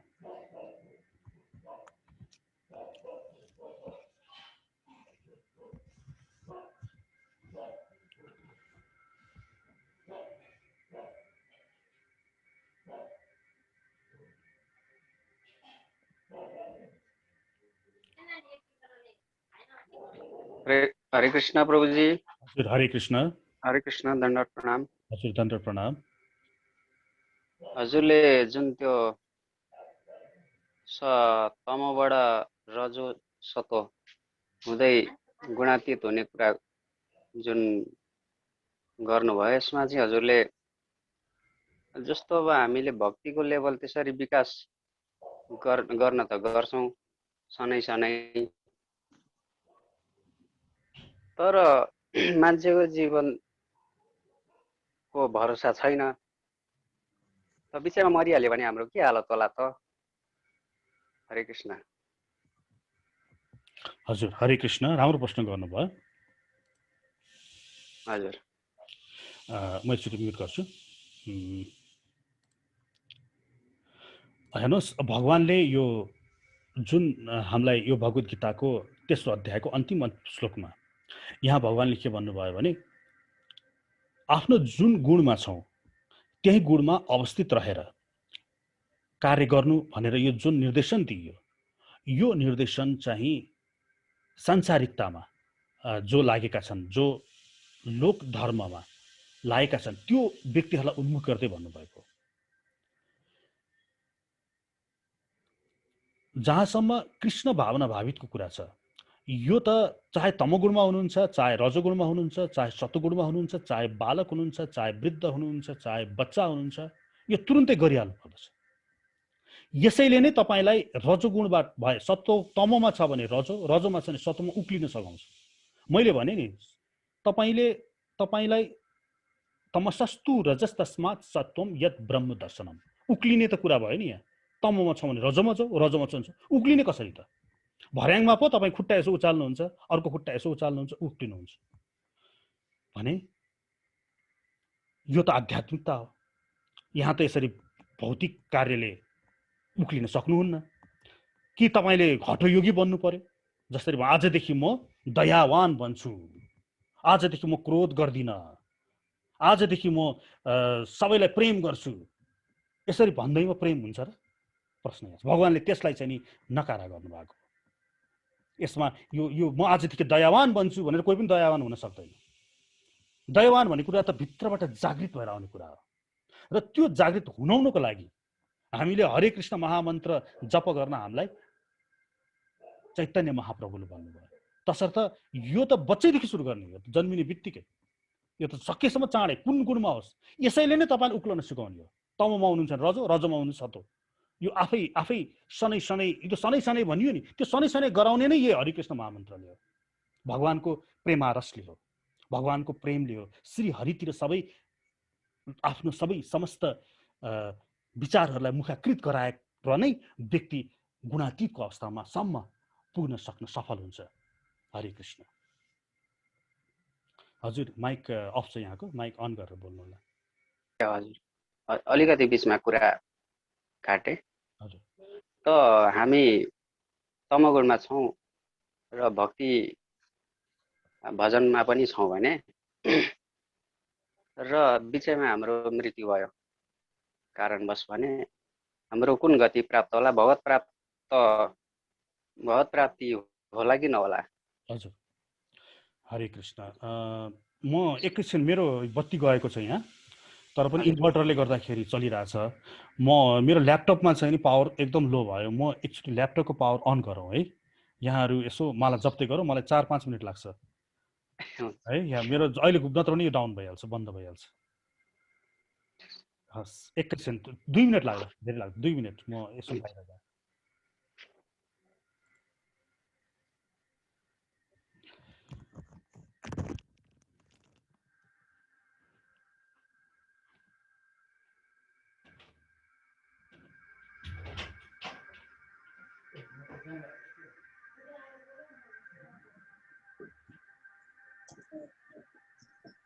राधे राधे मित्रहरू, तबसम्म हामी कहाँबाट बोलिराखेको छौँ यसो आफ्नो परिचय दिउँ न नभएदेखि। हरे कृष्ण माताजी, प्रभुजीमा धन्यवाद, प्रणाम सम्पूर्णमा। हरे कृष्ण। म चाहिँ अहिले क्यानाडाबाट हो। अहिले यहाँ चाहिँ हाम्रो बिहान भइरहेको छ। आज चाहिँ मौका मिल्यो प्रभुजीको प्रवचन सुन्नलाई। मेरो नाम चाहिँ अमृत सुवेदी। हरे कृष्ण प्रभुजी, म चाहिँ हाल अहिले साउदी अरबदेखि बोल्दैछु। मेरो नाम भुषाल, नेपाल, घरका हाँची चण्डीगढदेखि। कर्णबसई 17 गाउँपालिका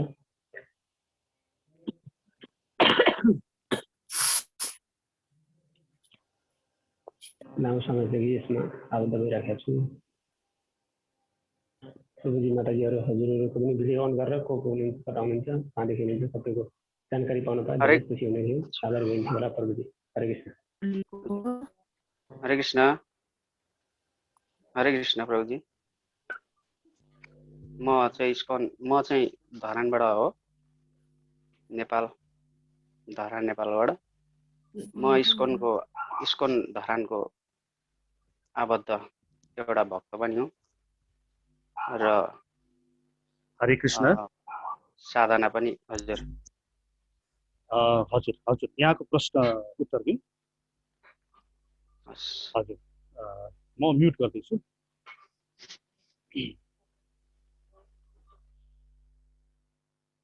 हेर्नुहोस्, हामी शास्त्रबाट यहाँको प्रश्नको उत्तर दिउँ। यहाँको प्रश्न थियो, यदि व्यक्ति कुनै पनि गुण गाउन सक्छ र उसले यो जन्ममा प्राप्त गर्न सके, उसले भगवत प्राप्ति गर्न चाहन्थ्यो तर सकेन, उसको मृत्यु भयो भने उसको गति के हुन्छ? यही ठ्याक्कै यही प्रश्न भगवत गीतामा अर्जुनले 6औं अध्यायमा प्रश्न गर्नुहुन्छ भगवान श्री कृष्णले। ठ्याक्कै यही प्रश्न, अयतिहि श्रद्धाय उपेतो योगा चलति मानस अप्राप्य योग संसिद्धिम काम गतिम कृष्ण गच्छति। यो अर्जुनको प्रश्न 6औं अध्यायको 37औं मन्त्रमा। अर्थात् के भन्नुहुन्छ भने, अयतिहि श्रद्धाय उपेतो, एउटा मान्छेले भगवानको भक्ति प्राप्त गर्ने कोसिस गर्यो तर त्यो व्यक्तिको मृत्यु भयो। अप्राप्य योग संसिद्धि, त्यसले योगको संसिद्धि नै प्राप्त गर्न सक्दैन। काम गति कृष्ण गच्छति, हे कृष्ण त्यो व्यक्तिको गति के हुन्छ? ठ्याक्कै तपाईँको प्रश्न गीता 6औं अध्यायको 37औं मन्त्र। अनि भगवानले गीताको 6औं अध्यायको 40औं मन्त्रमा उत्तर दिँदै हुनुहुन्छ। सुन्नुहोस्, ठ्याक्कै तपाईँको उत्तर भगवानको कृष्णको मुखबाट।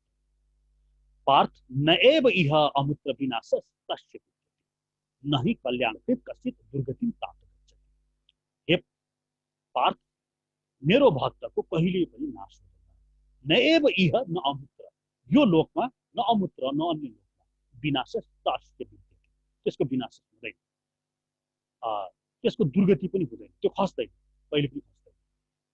अनि अगाडि भन्नुहुन्छ 6:41 मा, प्राप्य पुण्यकृताम लोकान उषित्वा शाश्वती समाह शुचिनाम श्रीमताम के योगभ्रष्ट हुन्छ। अनि त्यो व्यक्ति के गर्छ भने स्वर्गलोक जान्छ, त्यसले जुन केही भए पनि साधना गरेको थियो नि, अनि उच्च उच्च लोक गति प्राप्त गर्दछ अरे, अनि खस्छ अरे फेरि यही पृथ्वीमा। अनि कस्तो ठाउँमा खस्छ अरे? शुचिनाम श्रीमताम गेहे। शुचिनाम भनेको जहाँ शुद्ध छ, ब्राह्मणको घर, वा श्रीमताम भनेको श्री भनेको पैसा धन भएको ठाउँ, गेहे भनेको घर परिवारमा त्यसको जन्म हुन्छ। अनि के भन्नुहुन्छ? तत्र बुद्धि संयोगम लभते पौर्वदेहकम यततो चततो भूयः संसिद्धौ कुरुनन्दन। 6:43 त्यसले के गर्छ भने त्यो बुद्धिमा आउँछ अरे अनायासै। पूर्व जन्ममा कुन पोइन्टमा त्यसले भक्ति साधना छोडेको थियो। मानव यसरी उदाहरण लिउँ एउटा, मानव भगवानलाई 100 नम्बर प्राप्त गरे नि भगवान कृष्ण प्राप्त हुने, त्यसले भर्खर 13 नम्बर प्राप्त गरेको थियो, 13 साधना गरेको थियो, 13% साधना गरेको थियो, त्यसको मृत्यु भयो भने भगवानले यहाँ के भन्नुहुन्छ भने त्यो राम्रो घरमा शुचिनाम श्रीमताम गेहेमा त्यसको जन्म भइसकेपछि अब त्यसको अनायासै त्यसलाई सम्झना आउँछ पुरानो भक्तिको। अनि त्यसको त्यो 13% जुन पहिलाको साधना छ नि, त्यो सबै त्यसमा एकैपल्ट वात्तै जागरण हुन्छ। अनि 14% देखि त्यसको त्यहाँ सुरु हुन्छ। पूर्व अभ्यासेन तेनेव ह्रियते अवसु अपि सह जिज्ञासु र अपि योगस्य सप्त ब्रह्माति वर्तते भनेर गीताको यी 6औं अध्यायको 37, 38, 39, 40, 41, 42, 43, 44 यी श्लोकहरू अध्ययन गर्नुहोस्, ठ्याक्कै तपाईँको उत्तर पाउनुहुन्छ। अर्थात् सारांशमा भन्यो भने बहुनाम जन्मनान्ति ज्ञानवन्नाम प्रपद्यन्ते, धेरै धेरै जन्म लाग्छ अरे के। गीताको 7औं अध्यायको 19औं श्लोकमा भन्नुहुन्छ नि भगवान। धेरै धेरै जन्म लिन्छ अरे, जन्म लिन्छ फेरि मर्छ, जन्म लिन्छ मर्छ, बहुनाम जन्मना अन्त्य। त्यसपछि लास्टमा गएर त्यो ज्ञानी हुन्छ। ज्ञानी भएर के गर्छ अरे त्यसले वासुदेवः सर्वमिति, ए वासुदेव नै सबै रहेछ भन्ने बुझ्छ अरे। तर त्यस्ता महात्माहरू दुर्लभ हुन्छन्।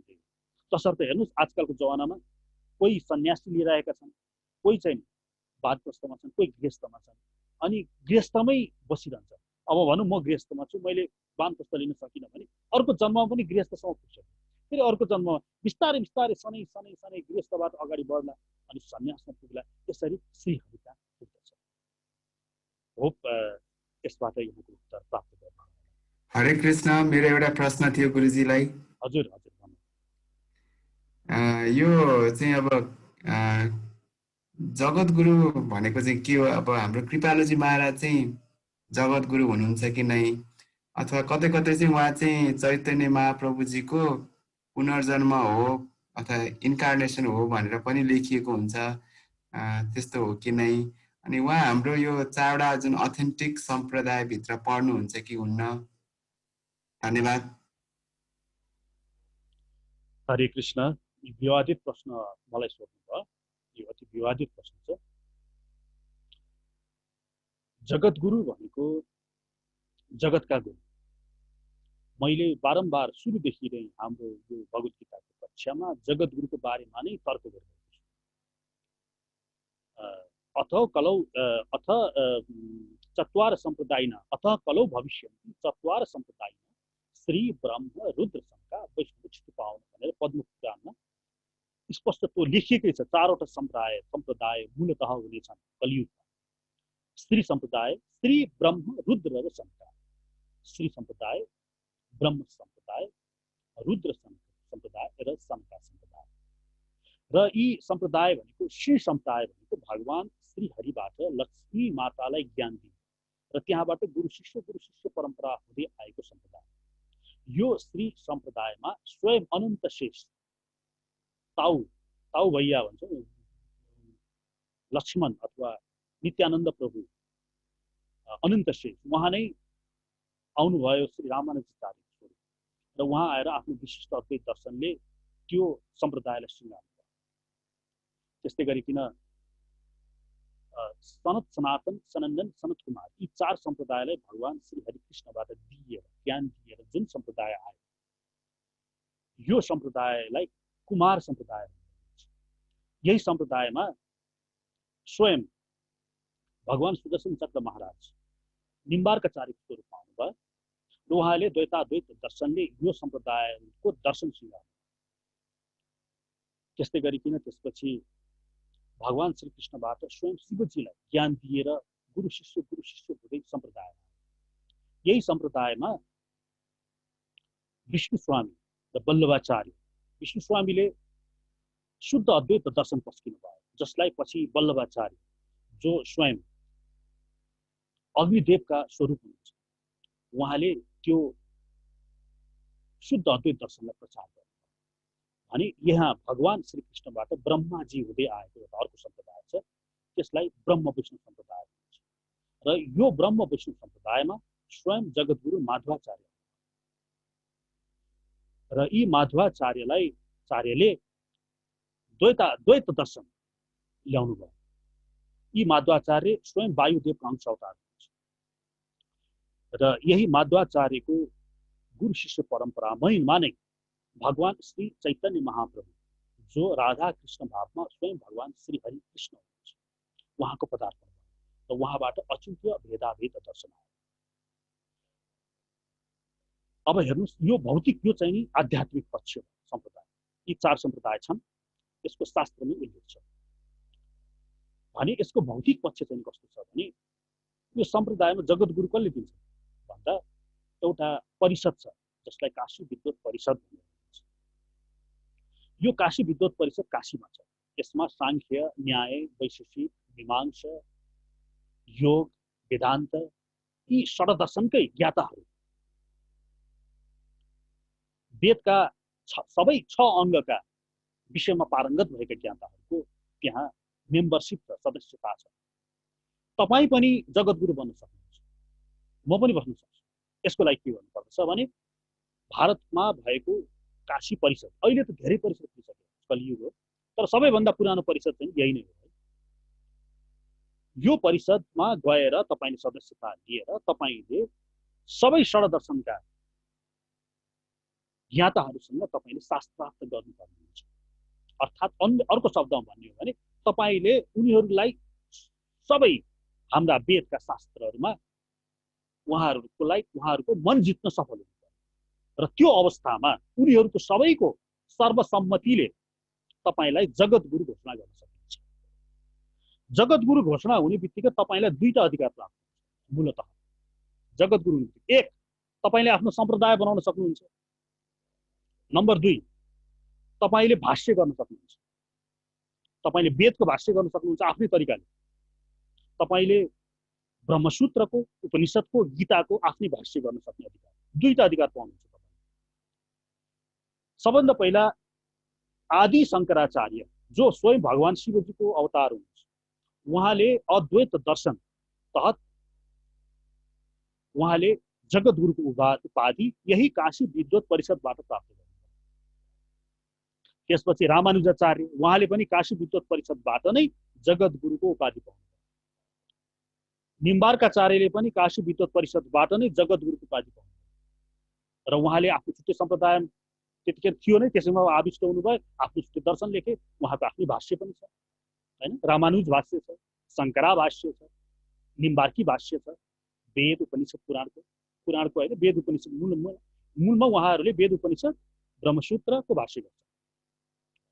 त्यस्तै गरिकन जगतगुरु माधवाचार्य पनि काशी विद्वत परिषदबाट नै उहाँले जगतगुरुको पदवी पाउनुभयो। र उहाँले पनि माधवा भाष्य तहत ब्रह्मसूत्र, उपनिषद, केही उपनिषद, गीताको भाष्य गर्नुभयो।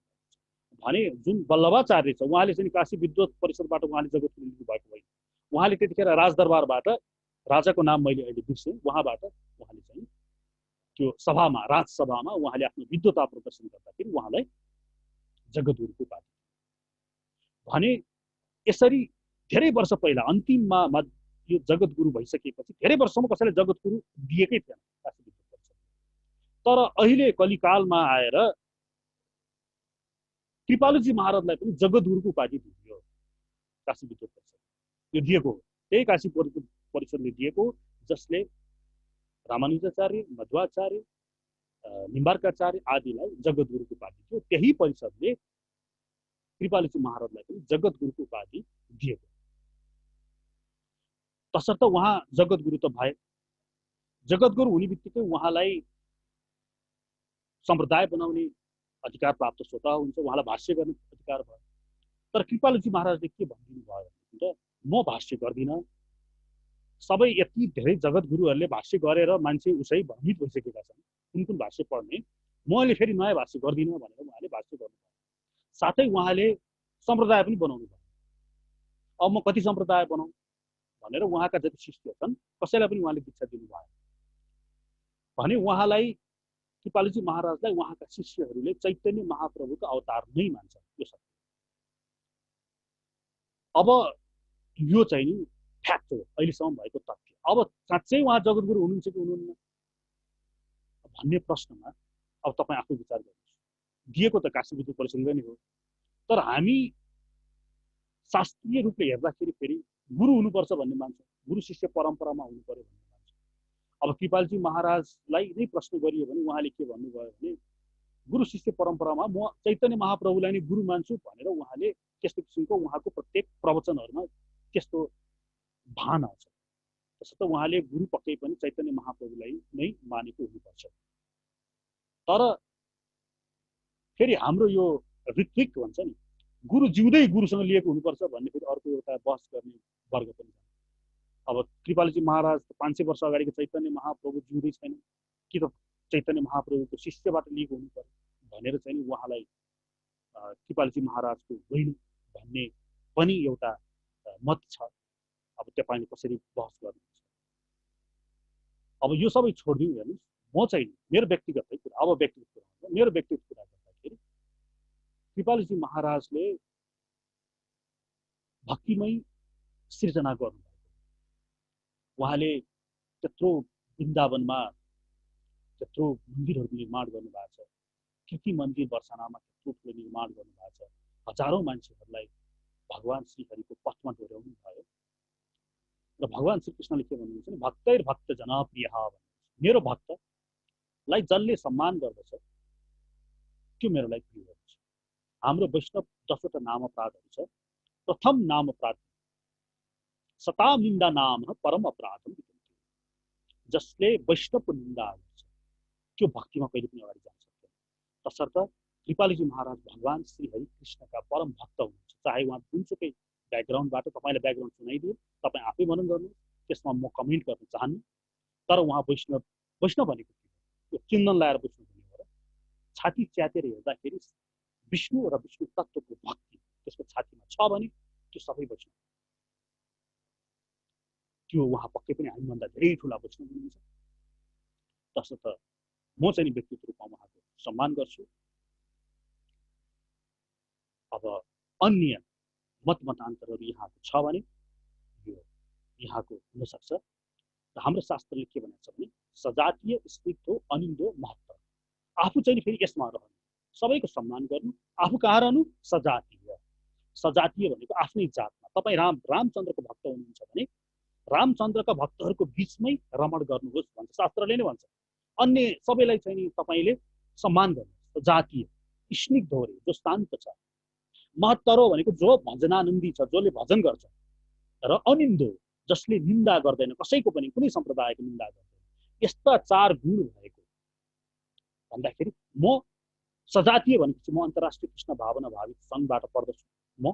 तसर्थ म आफ्नो सजातीयमा रहन रुचाउँछु, म इस्कनकै परिधिभित्र रहन रुचाउँछु। तर म कसैलाई पनि कृपालजी महाराजदेखि लिएर कसैलाई पनि म निन्दा गर्न चाहन्न, उहाँहरूको सम्मान गर्छु। महत्तरो अनिन्दो भनेपछि म अन्तर्राष्ट्रिय कृष्ण भावना भावित भित्रै रहे तापनि जसले कुनै सम्प्रदायको निन्दा गर्दैन, म त्यस्ता मेरा मित्रहरूको बिचमा म रहन रुचाउँछु। महत्तरो भनेपछि जसले भक्ति गर्दछ र स्निग्धो भनेको जो शान्त छ। हरे कृष्ण। धन्यवाद प्रभुजी।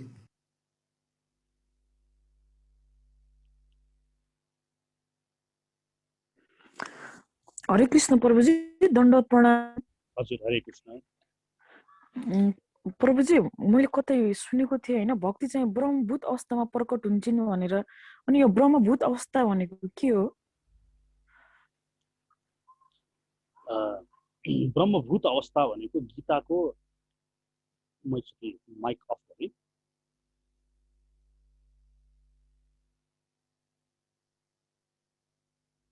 18औं अध्यायमा ब्रह्मभूत अवस्थाको बारेमा भगवान श्रीकृष्णले भन्नुभएको छ।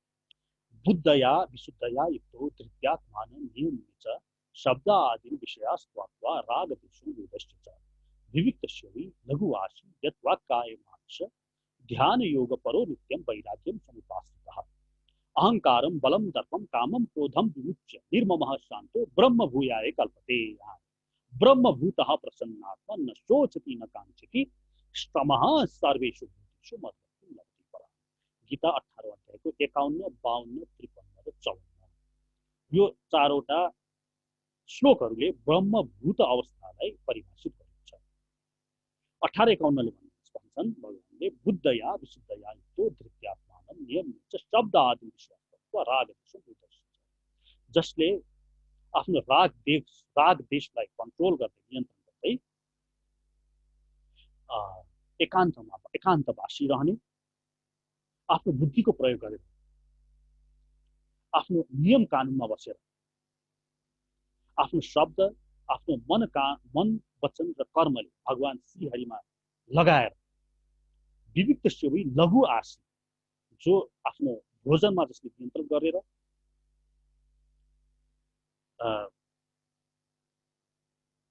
ध्यान योग परो नित्यम, जसमा पूर्ण वैराग्य छ। यतिवटा चाहिँ पहिला क्राइटेरिया बताइन्छ। त्यसपछि अहंकारम बलम दर्पम कामम क्रोधम परिग्रहम विमुच्य। अहंकार, बल, दर्पण, दर्प भनेको यो हुन्छ नि मान्छेलाई अभिनय गरेर आफ्नो प्रभुत्व देखाउने, काम, क्रोध, लोभ, मोह, अनि परिग्रहम भनेको सम्पत्तिहरू थुपार्ने, यो पनि नगर्ने। काम, क्रोध, लोभ, मोहमा त्यसको नियन्त्रण छ। सम्पत्ति परिग्रह गर्ने, भौतिक चिजहरू थुपार्ने, यो पनि यस्तो पनि कार्य नगर्ने, जो निर्ममः छ, जसको ममत्व छैन र सुशान्त छ, त्यस्तालाई ब्रह्मभुवाए कल्पते, त्यस्तालाई ब्रह्मभूत अवस्था भन्छ। ब्रह्मभूतः प्रसन्नात्मा न शोचति न काङ्क्षति, त्यस्तो ब्रह्मभूतमा प्रवेश गरिसकेको व्यक्तिले न शोचति, न त्यसले शोक गर्छ, न त्यसले पश्चाताप गर्छ। समः सर्वेषु भूतेषु, यो सब जीवात्माप्रति सम हुन्छ। हो, यी गुणहरू अहिले भर्खर भने नि, यी सबै गुणहरू जसमा छ त्यसलाई ब्रह्मभूत अवस्था भनिन्छ। र यो ब्रह्मभूत अवस्था भएको व्यक्तिले अवश्य पनि श्रीकृष्ण प्राप्त गर्दछ भनेर भगवत गीताको 18 श्लोकमा भनिएको छ। थ्याङ्क यू सो मच प्रभुजी। 18:51, 18:52, 18:53, 18:54 गीताको यो श्लोकहरू हेर्नु होला, त्यहाँ ब्रह्मभूत अवस्था। हरे कृष्ण प्रभुजी, धन्यवाद प्रणाम। हजुर, स्वजातीय विजातीय र स्वगत भेद शून्य भनेको के हो? स्वजातीय विजातीय अनि स्वगत भेद शून्य, यसको बारेमा चाहिँ भनिदिनु होला। यो के गीताकै कुरा हो? अहिले हजुरले जस्तै स्वजातीय भन्नुभयो। ए, मैले अघि भर्खर भने, मैले अघि भर्खर भने।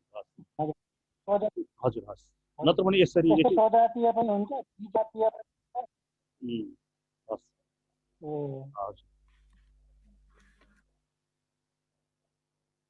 मैले के भने हाम्रो शास्त्रले के भनेको छ भने, हाम्रो आचार्यहरूले के भन्नुहुन्छ भने, हामी हामी हेर्नुहोस्, वैदिक सनातन धर्म विशाल छ, यहाँ विभिन्न सम्प्रदाय छ, विभिन्न पथ छ। हिन्दू धर्म, वैदिक सनातन हिन्दू धर्मलाई विशेषतः दुई भागमा बाँडिएको छ, एउटा निराकारवादी, एउटा साकारवादी। यो निराकारवादी भित्र जानुभयो भने त्यहाँ शङ्कराचार्यको अद्वैत दर्शन, यहाँ चाहिँ नि यो अहिले दयानन्द स्वामी दयानन्दको चाहिँ नि यो आर्य समाजी आदि दुनिया निराकारवादीहरूको यो ठुलै ब्रान्च छ भने, यता साकारवादीतिर जानुभयो भनेदेखि त पनि यहाँभित्र पनि ठुलो शाखाहरू छन्। कमसेकम पनि शैव, वैष्णव, शाक्त, गणपत, सौर्य, स्मार्तिहरू छन् साकारवादी। यसभित्र जस्तो भनौँ, जसले परम तत्त्वलाई शिवजी मानेर आराधना गर्छन् उनीहरूलाई शैव भनेर भनिन्छ, जसले परम तत्त्वलाई विष्णु मानेर आराधना गर्छन् उनीहरूलाई वैष्णव भनिन्छ, जसले परम तत्त्वलाई गणेशजी मानेर आफ्नो साधना गर्छन् उनीहरूलाई गणपत भनिन्छ। त्यस्तै गरिकन सौर्य भनेको जसले आफ्नो परम तत्त्व इष्ट सूर्य मान्छ। त्यस्तै गरिकन शाक्त भनेको जसले परम तत्त्व देवी माता दुर्गालाई मान्छ। स्मार्ती भनेको जुन हाम्रो नेपालमा 99% नै होला, सबै स्मार्ती हुने नेपाली। नेपाली स्मार्ती भनेको चाहिँ कस्तो भने पञ्चदेवलाई पुज्ने, शिव, विष्णु, गणेश, दुर्गा र सूर्य, यो 5वटाको मन्दिरमा जानुहोस् त, 5वटाको मूर्ति राखिएको देख्नुहुन्छ जताततै। यसरी पुज्ने, यो यसरी पुजेको जुन प्रक्रिया छ यसलाई चाहिँ स्मार्ती भनिन्छ। भने यो वैष्णवभित्र पसौँ न, शैवभित्र फेरि आफ्नै थुप्रै हाङ्गाप छ, त्यहाँभित्र गोरखनाथ छ, त्यहाँभित्र नाथहरू छन्, को छन्, थुप्रै छन् त्यहाँभित्र। वैष्णवभित्र छ, गणपतभित्र आफ्नो छ। यो वैष्णवभित्र पनि कमसेकम 4वटा छ के। अब यसरी बहुत बहुत वैदिक सनातन धर्म विशाल छ। अब तपाईँ कुनै एउटा निश्चित पथमा हुनुहुन्छ, कुनै मानौ तपाईँ वैष्णव हुनुहुन्छ, वैष्णवमा हामी अचिन्त्य भेदाभेद दर्शन चैतन्य महाप्रभुको मान्नेहरू हामी अन्तर्राष्ट्रिय कृष्ण भावना भावित सङ्घका वैष्णवलाई गौडिया वैष्णव भनिन्छ। यो यस्तो जस्तो मेरो तैलक छ, यो तिलक लाउने जस्तो सबै गौडिया वैष्णव। र यो गौडिया वैष्णव हुने बित्तिकै अब म कहाँ गएर बसौँ त? अथवा कोही होला रामानुजाचार्यको रामानन्दी होला, भगवान् राम र सीतारामलाई भज्ने। अब सीताराम भज्ने भन्दाखेरि शास्त्रले अब हामी कसरी कुन ग्रुपमा बसौँ त, कुन समुदायमा म आफूलाई आधीन राखौँ, यो प्रश्न छ नि। अब म गएर अन्य सम्प्रदायमा गएर प्रवेश गरेर आफ्नो प्रभुत्व छाट्ने भयो। शास्त्रले स्पष्टसँग त्यहाँ वर्जित गरेको छ। तपाईँ रामानन्दी हुनुहुन्छ, राम सीतारामको भक्त हुनुहुन्छ भने आफ्नै सीतारामकै समुदायमा सजातीय त्यहाँ गएर आफ्नो माङ्गलिक कार्यहरू गर्नुहुन्छ। विजातीय भनेको उसको लागि शिव पूजकहरू, शिवलाई परमदेव मान्नेहरू विजातीय भयो। त्यहाँ गएर चाहिँ नि बस्नुभयो भने तपाईँलाई आफैलाई घात दुःख हुन्छ। तपाईँ कहाँ रामचन्द्रलाई परम इष्ट मानिरहेको त्यहाँ अर्कै भाषण हुन्छ, अर्कै प्रवचन हुन्छ। तपाईँ साकारवादी हुनुहुन्छ, भगवान शिव विष्णु कृष्ण सबैलाई मान्नुहुन्छ, गएर तपाईँ यो ग्रुपहरू बनाएको छ आजकल फेसबुकमा, गएर तपाईँ दयानन्द सागरको दयानन्द सरस्वतीको आर्य समाजीको ग्रुपमा गएर पस्नुभयो भने उनीहरूले तपाईँलाई हायल क्याल बनाउँछ। उनीहरूले परम तत्त्व निराकार भनेर भन्छ। शिवजी राम कृष्ण यो सबै त एउटा खालि केही परम तत्त्व निराकार तत्त्वको चिन्ह हो मात्र भनिन्छ। अब तपाईँको त मन दुख्ने भयो, त्यो विजातीय हो। त्यसैले विजातीयमा जानुहुन्न। उनीहरूलाई सम्मान गर्ने, सम्मान गर्ने, तर उनीहरूलाई नमस्कार गर्ने, तर उनीहरूको बिचमा घुसेर आफ्नो आफ्नो शास्त्रको आफ्नो सम्प्रदायको त्यहाँ गएर भाषण छाप्न जाने होइन। म आफै पहिला खुब जान्थेँ, खुब झगडा गर्थेँ सामाजिक सञ्जालमा, यो भर्खर भक्ति मार्गमा भगवतमा छिर्दाखेरि। आजकल त्यो हरायो, किनभने म सजातीयमै रहन्छु। सजातीयमा रहँदाखेरि मैले जुन पथ लिएको छु त्यही पथ सबैले लिएका हुन्छन् र मेरो भक्ति मार्गलाई पुष्ट हुन जान्छ। र सजातीय भित्र पनि भनौँ म अन्तर्राष्ट्रिय कृष्ण भावना भावित सङ्घ इस्कन भित्र छु। इस्कन भित्र पनि थुप्रै हुन्छन्, कोही कस्ता विचारका हुन्छन्, कोही कस्ता विचारका हुन्छन्। त्यहाँभित्र कस्तो विचारका व्यक्तिसँग रहने त? अब आफ्नै भित्र पर्यो, आफ्नै भित्र चाहिँ कस्तोसँग हुनु पर्यो अरे? अनिन्दो, त्यस्ता व्यक्तिहरूसँग सङ्गत गरौँ जो अनिन्दो छ, जो कसैलाई निन्दा गर्दैन, जो महत्तरो छ। महत्तरो भनेको जो भजनानन्दी छ, भजन गरेर बस्छ। यसो हेऱ्यो भने गफ धेरै प्याट प्याट प्याट प्याट बोल्ने होइन। जतिखेर देख्दै पनि ऊ जप गरेर हुन्छ, चिन्तन गरेर हुन्छ, शास्त्र पढिरहेको हुन्छ, धेरै प्याट प्याट बोल्दैन। भगवानको बारेमा ज्ञान सोध्नु गयो भने एकदम राम्रोसँग सम्झाउँछ। त्यस्ता व्यक्ति महत्तर र स्निग्ध हो, जो शान्त छ, जसमा रिग रास द्वेष छैन, जो अन्य सम्प्रदाय भनेर अन्यको धेरै कुरा गर्दै छाट्दै हिँड्दैन, जो आफूमा मस्त छ, आत्मा राम छ। यसरी शास्त्रले हामीलाई कहाँ कुन समुदायमा बसेर भजन गर्ने भनेर जुन निर्देशन दिएको छ यो नै हो सजातीय, विजातीय, स्निग्ध, महत्तर, अनिन्द। हरे कृष्ण। प्रभुजी हरे कृष्ण। हरे कृष्ण प्रभुजी, दण्डवत प्रणाम। माली हरे कृष्ण प्रभुजी। हजुर सुनिरहेको छु। म अलिकति आज चाहिँ ढिलो आएँ प्रभुजी। मेरो एउटा ढिलो आए पनि मैले हजुरलाई एउटा प्रश्न मेरो मनमा आयो, मैले सोध्न खोज्छु प्रभुजी। त्यो भगवान गौतम बुद्धलाई पनि चाहिँ यो सनातन अन्तर्गत नै लिन सकिन्छ प्रभुजी? के छ यस्तो? किन भन्दा उहाँहरू त विष्णुलाई, बुद्धिस्ट त विष्णुलाई पनि उनीहरू पूजा गर्छन्। यो भगवान गौतम बुद्धलाई के सनातन भित्र मिल्छ? हजुर हरे कृष्ण। हरे कृष्ण। हेर्नुहोस्, हामी व्यक्तिको कुरा कहिले पनि सुन्ने, बौद्ध धर्म, बौद्ध दर्शन भन्ने बित्तिकै उनीहरूका बौद्ध धर्म भन्ने बित्तिकै बौद्धको जुन मूल ग्रन्थ छ त्यो हो बौद्ध धर्म। त्यसलाई पढेर हुने व्यक्तिहरू हो। एउटा मानव खेल, फुटबल खेल छ, फुटबल खेल जान्न मन छ भने तपाईँले फुटबल खेल कसरी खेलिन्छ भन्ने जुन निर्देशनात्मक पुस्तिका छ त्यो पुस्तिका पढ्नुहुन्छ, अनि त्यस अनुसार अनि बल्ल फुटबल खेलाडीहरूलाई खेलेको खेल हेर्नुहुन्छ। तर खेलाडीहरूको खेल हेरेर फुटबल खेल कस्तो छ भनेर यदि तपाईँ जान्न खोज्नु भयो भने गलत हुनसक्छ।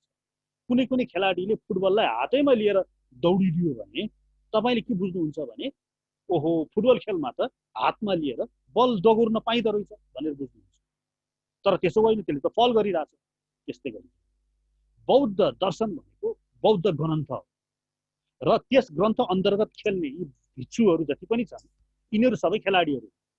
खेलाडीको खेलाइ हेरेर बौद्ध बुझ्ने होइन, बौद्ध दर्शन नै अध्ययन गर्नु पर्दछ। तसर्थ खेलाडीहरूले कसैले के भन्दै हिँड्छन्, कसैले के भन्दै हिँड्छन्। त्यसै गरिकन हाम्रो अन्तर्राष्ट्रिय कृष्ण भावना भावित सङ्घ इस्कन, इस्कनको मूल भनेको भगवान श्री चैतन्य महाप्रभुको दर्शन। प्रभुपादले जुन संस्थागत गराइदिनु भयो त्यो चैतन्य महाप्रभुको अचिन्त्य भेदाभेद दर्शन नै हाम्रो अन्तर्राष्ट्रिय कृष्ण भावना भावित दर्शन। तर यसलाई नै कुनै इस्कनकै कोही खेलाडीले एउटाले केही भन्देला, अर्कोले केही भन्देला, त्यसरी बुझेर इस्कनलाई बुझ्ने होइन। पहिलो कुरा यो बुझ्नु पर्यो। यति बुझिसकेपछि त्यो बौद्धका व्यक्तिहरूले, मैले पनि बुझ्न गएको छु, यहाँ हाम्रो मेरै घरको छेउमा यहाँ कपन गुम्बाहरू छ, उनीहरूले तिमीहरूको हिन्दू हामी होइन के भन्दै हिँड्छ। तिनीहरूले भन्दैमा केही फरक पर्दैन। बुझेका बौद्धहरूले विष्णुकै अंश अवतार हुन् भनेर बुझेका छन्। पहिलो कुरा। र हाम्रो शास्त्र अनुसार हेर्ने हो भने, हाम्रो वैदिक सनातन शास्त्र हेर्ने हो भने त अनेकौं प्रमाणहरू पाइन्छ। जस्तै श्रीमद् भागवत महापुराणको पहिलो स्कन्धको तेस्रो अध्यायको पहिलो स्कन्धको तेस्रो अध्यायको 24औं श्लोकले भन्छ ततः कलौ श्रम प्रवृत्ते समोहाय सूरदेश बुद्धो नाम अंजनाश्रुतः किकटेषु भविष्यति।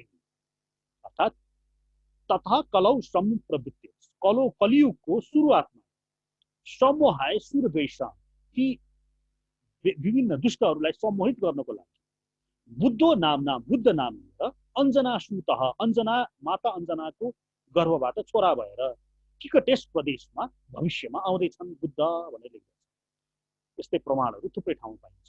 तसर्थ बुद्ध भनेको जुन छ यो भगवान श्री विष्णुकै अवतार हो र हाम्रो शास्त्रमा बुद्धलाई श्री कृष्णकै अवतारमै लेखिएको छ।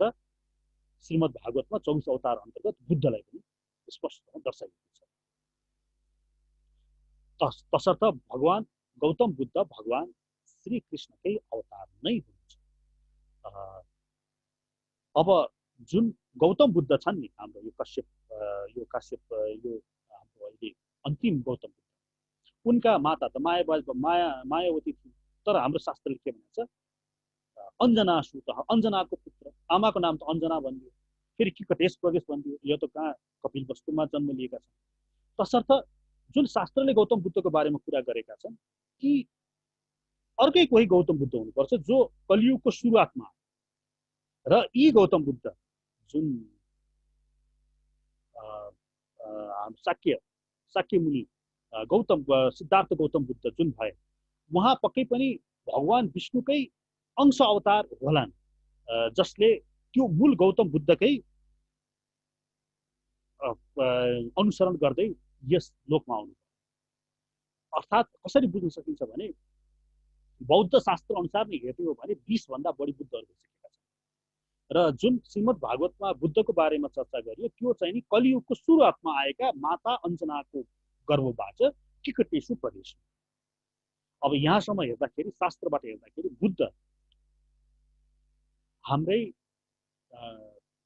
वैदिक सनातन धर्मभित्रकै विष्णुको अवतार हुन्छ। यति मात्र होइन प्रभुजी, हाम्रो शास्त्र भविष्य पुराण हेर्नुभयो भने त मुसलमानको मुहम्मदको बारेमा पनि लेखिएको छ। भविष्य पुराणको प्रतिसर्ग पर्वको तेस्रो अध्याय, तेस्रो खण्डको तेस्रो अध्याय, त्यहाँ राजा भोजराजलाई त्यो मुहम्मदले भन्छ बलि दैत्येन प्रेषितः पुनरागतः, बलि दैत्य महाराजले पठाएर फेरि आयो भनेर मुहम्मद भनेर नामै लेखिएको छ। त्यस्तै गरिकन भविष्य पुराणको प्रतिसर्ग पर्वको तेस्रो अध्यायको चौथो खण्डको 19औं श्लोकमा त्यहाँ राजा शालिवाहन र यो जिससको भेट भएको कुरा लेखिएको छ। शालिवाहनले प्रश्न गर्छ तिमी को हौ भन्दाखेरि ईशा पुत्र च माम इति, म ईशाको पुत्र हुँ, कुमारी गर्भ सम्भव, म कुमारीको गर्भबाट आएको, मलेच्छ धर्मस्य वक्ता, म मलेच्छ भन्नाले जो वैदिक परिपाटीबाट विमुख भएका छन् तिनीहरूलाई उकास्नको लागि मलेच्छ धर्मस्य वक्ता, तिनीहरूको वक्ता हुँ, म सत्य व्रत परायण, म तिनीहरूलाई उकास्न आएको भनेर लेखिएको छ। तसर्थ वैदिक सनातन धर्म भनेको हाम्रो होइन क्या, यो वसुधैव कुटुम्बकम भनेर भन्छ महौपनिषद। यो सबै विश्वमा सबै मानव जातिको धर्म हो क्या। यो हाम्रो नेपालीको, इन्डियन, भारतीयको होइन, यो सबैको। र वैदिक सनातन धर्मले सबैको व्याख्या गरेको छ। इभन जेससलाई पनि मलेच्छ धर्मस्य वक्ता भनेर जेससलाई पनि एउटा ऋषिको रूपमा मान्न सकिन्छ, जसले मलेच्छहरूलाई उकास्नको लागि भगवान कृष्णले एकजना ऋषि पठाइदिए। असंख्य ऋषिहरू छन्, त्यसमध्ये जेसस पनि एक ऋषिको रूपमा लिन सकिन्छ। त्यस्तै गरिकन मोहम्मद पनि तल्लो वर्गहरूलाई उकास्नको लागि मोहम्मद आए, जुन चाहिँ बलि दैत्य राजले पठायो भनेर लेखिएको छ, भविष्य पुराणमा लेखिएको छ। भने बुद्ध त स्वयं भगवान श्री हरि विष्णुकै अंश अवतार भनेर लेखियो।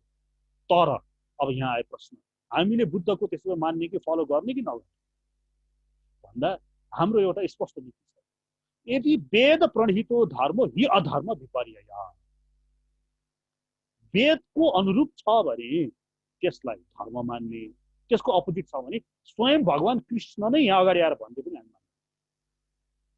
वेदको अनुरूप हुनै पर्दछ, वेद संगत हुनु पर्दछ, वेदोक्तः हुनु पर्दछ। वेदोक्तः परमो धर्म।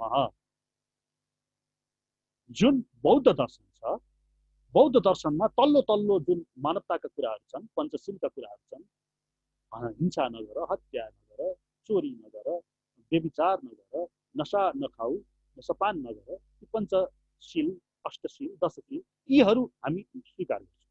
त्योभन्दा माथि माथि माथि गर्दै मनसम्म पुगेर टुङ्गिएको छ क्या बौद्ध दर्शन। मनभन्दा माथि आत्माको बारेमा कुरै गर्दैन, उसलाई थाहा नै छैन। त्यति मात्र होइन, यो शून्यवादी दर्शन भनिन्छ। शून्यवादी भनेपछि ईश्वर छैन भनेर भनिन्छ।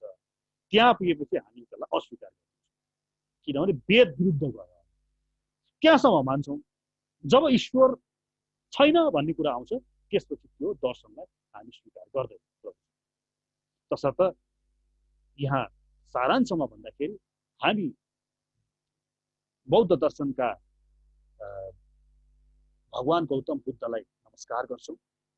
उहाँलाई विष्णुको अवतार नै मान्छौँ। जुन पहिला कलियुगको सुरुमा आउनुभएको उहाँका 20 भन्दा बढी बुद्धहरू छन्, त्यसमा यी बुद्धहरूलाई हामीले विष्णुकै अवतार मान्छौँ।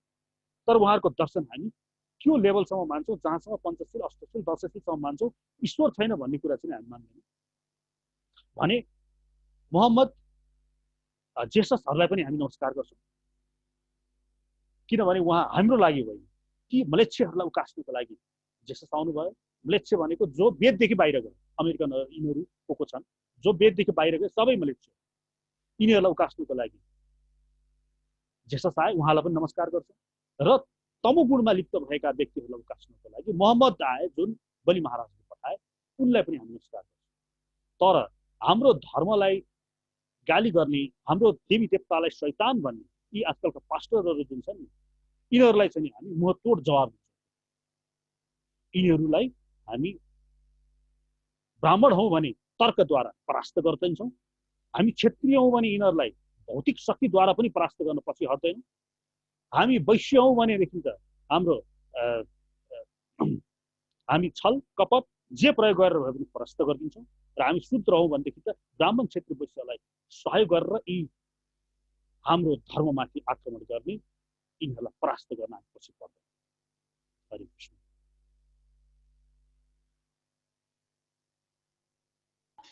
हरे कृष्ण प्रभु, दण्डवत प्रणाम, धन्यवाद। थ्याङ्क यू प्रभुजी, धेरै धेरै धन्यवाद। हरे कृष्ण। अब हाम्रो निर्धारित समय पनि समाप्त भइसकेको छ, खाना खाने समय पनि भयो होला। भोलिसम्मलाई बन्द गरौँ कि अन्तिममा हरे कृष्ण महामन्त्र 3 चोटि भनौँ अनि आजको यो सेसन बन्द गरौँ। भोलि 7 बजे हामी पुनः भेट गर्नेछौँ। हरे कृष्ण हरे कृष्ण हरे कृष्ण कृष्ण कृष्ण हरे हरे, हरे राम राम राम हरे हरे, हरे कृष्ण कृष्ण कृष्ण हरे हरे, हरे राम राम राम हरे हरे, हरे कृष्ण कृष्ण कृष्ण हरे हरे, हरे राम राम हरे हरे। हरि ओम तत्सत। हरि हरे कृष्ण। हरि ओम जय तत्सत। श्री राधे, हरे राम हरे राम। जय श्री राधे, जय जय श्री राधे।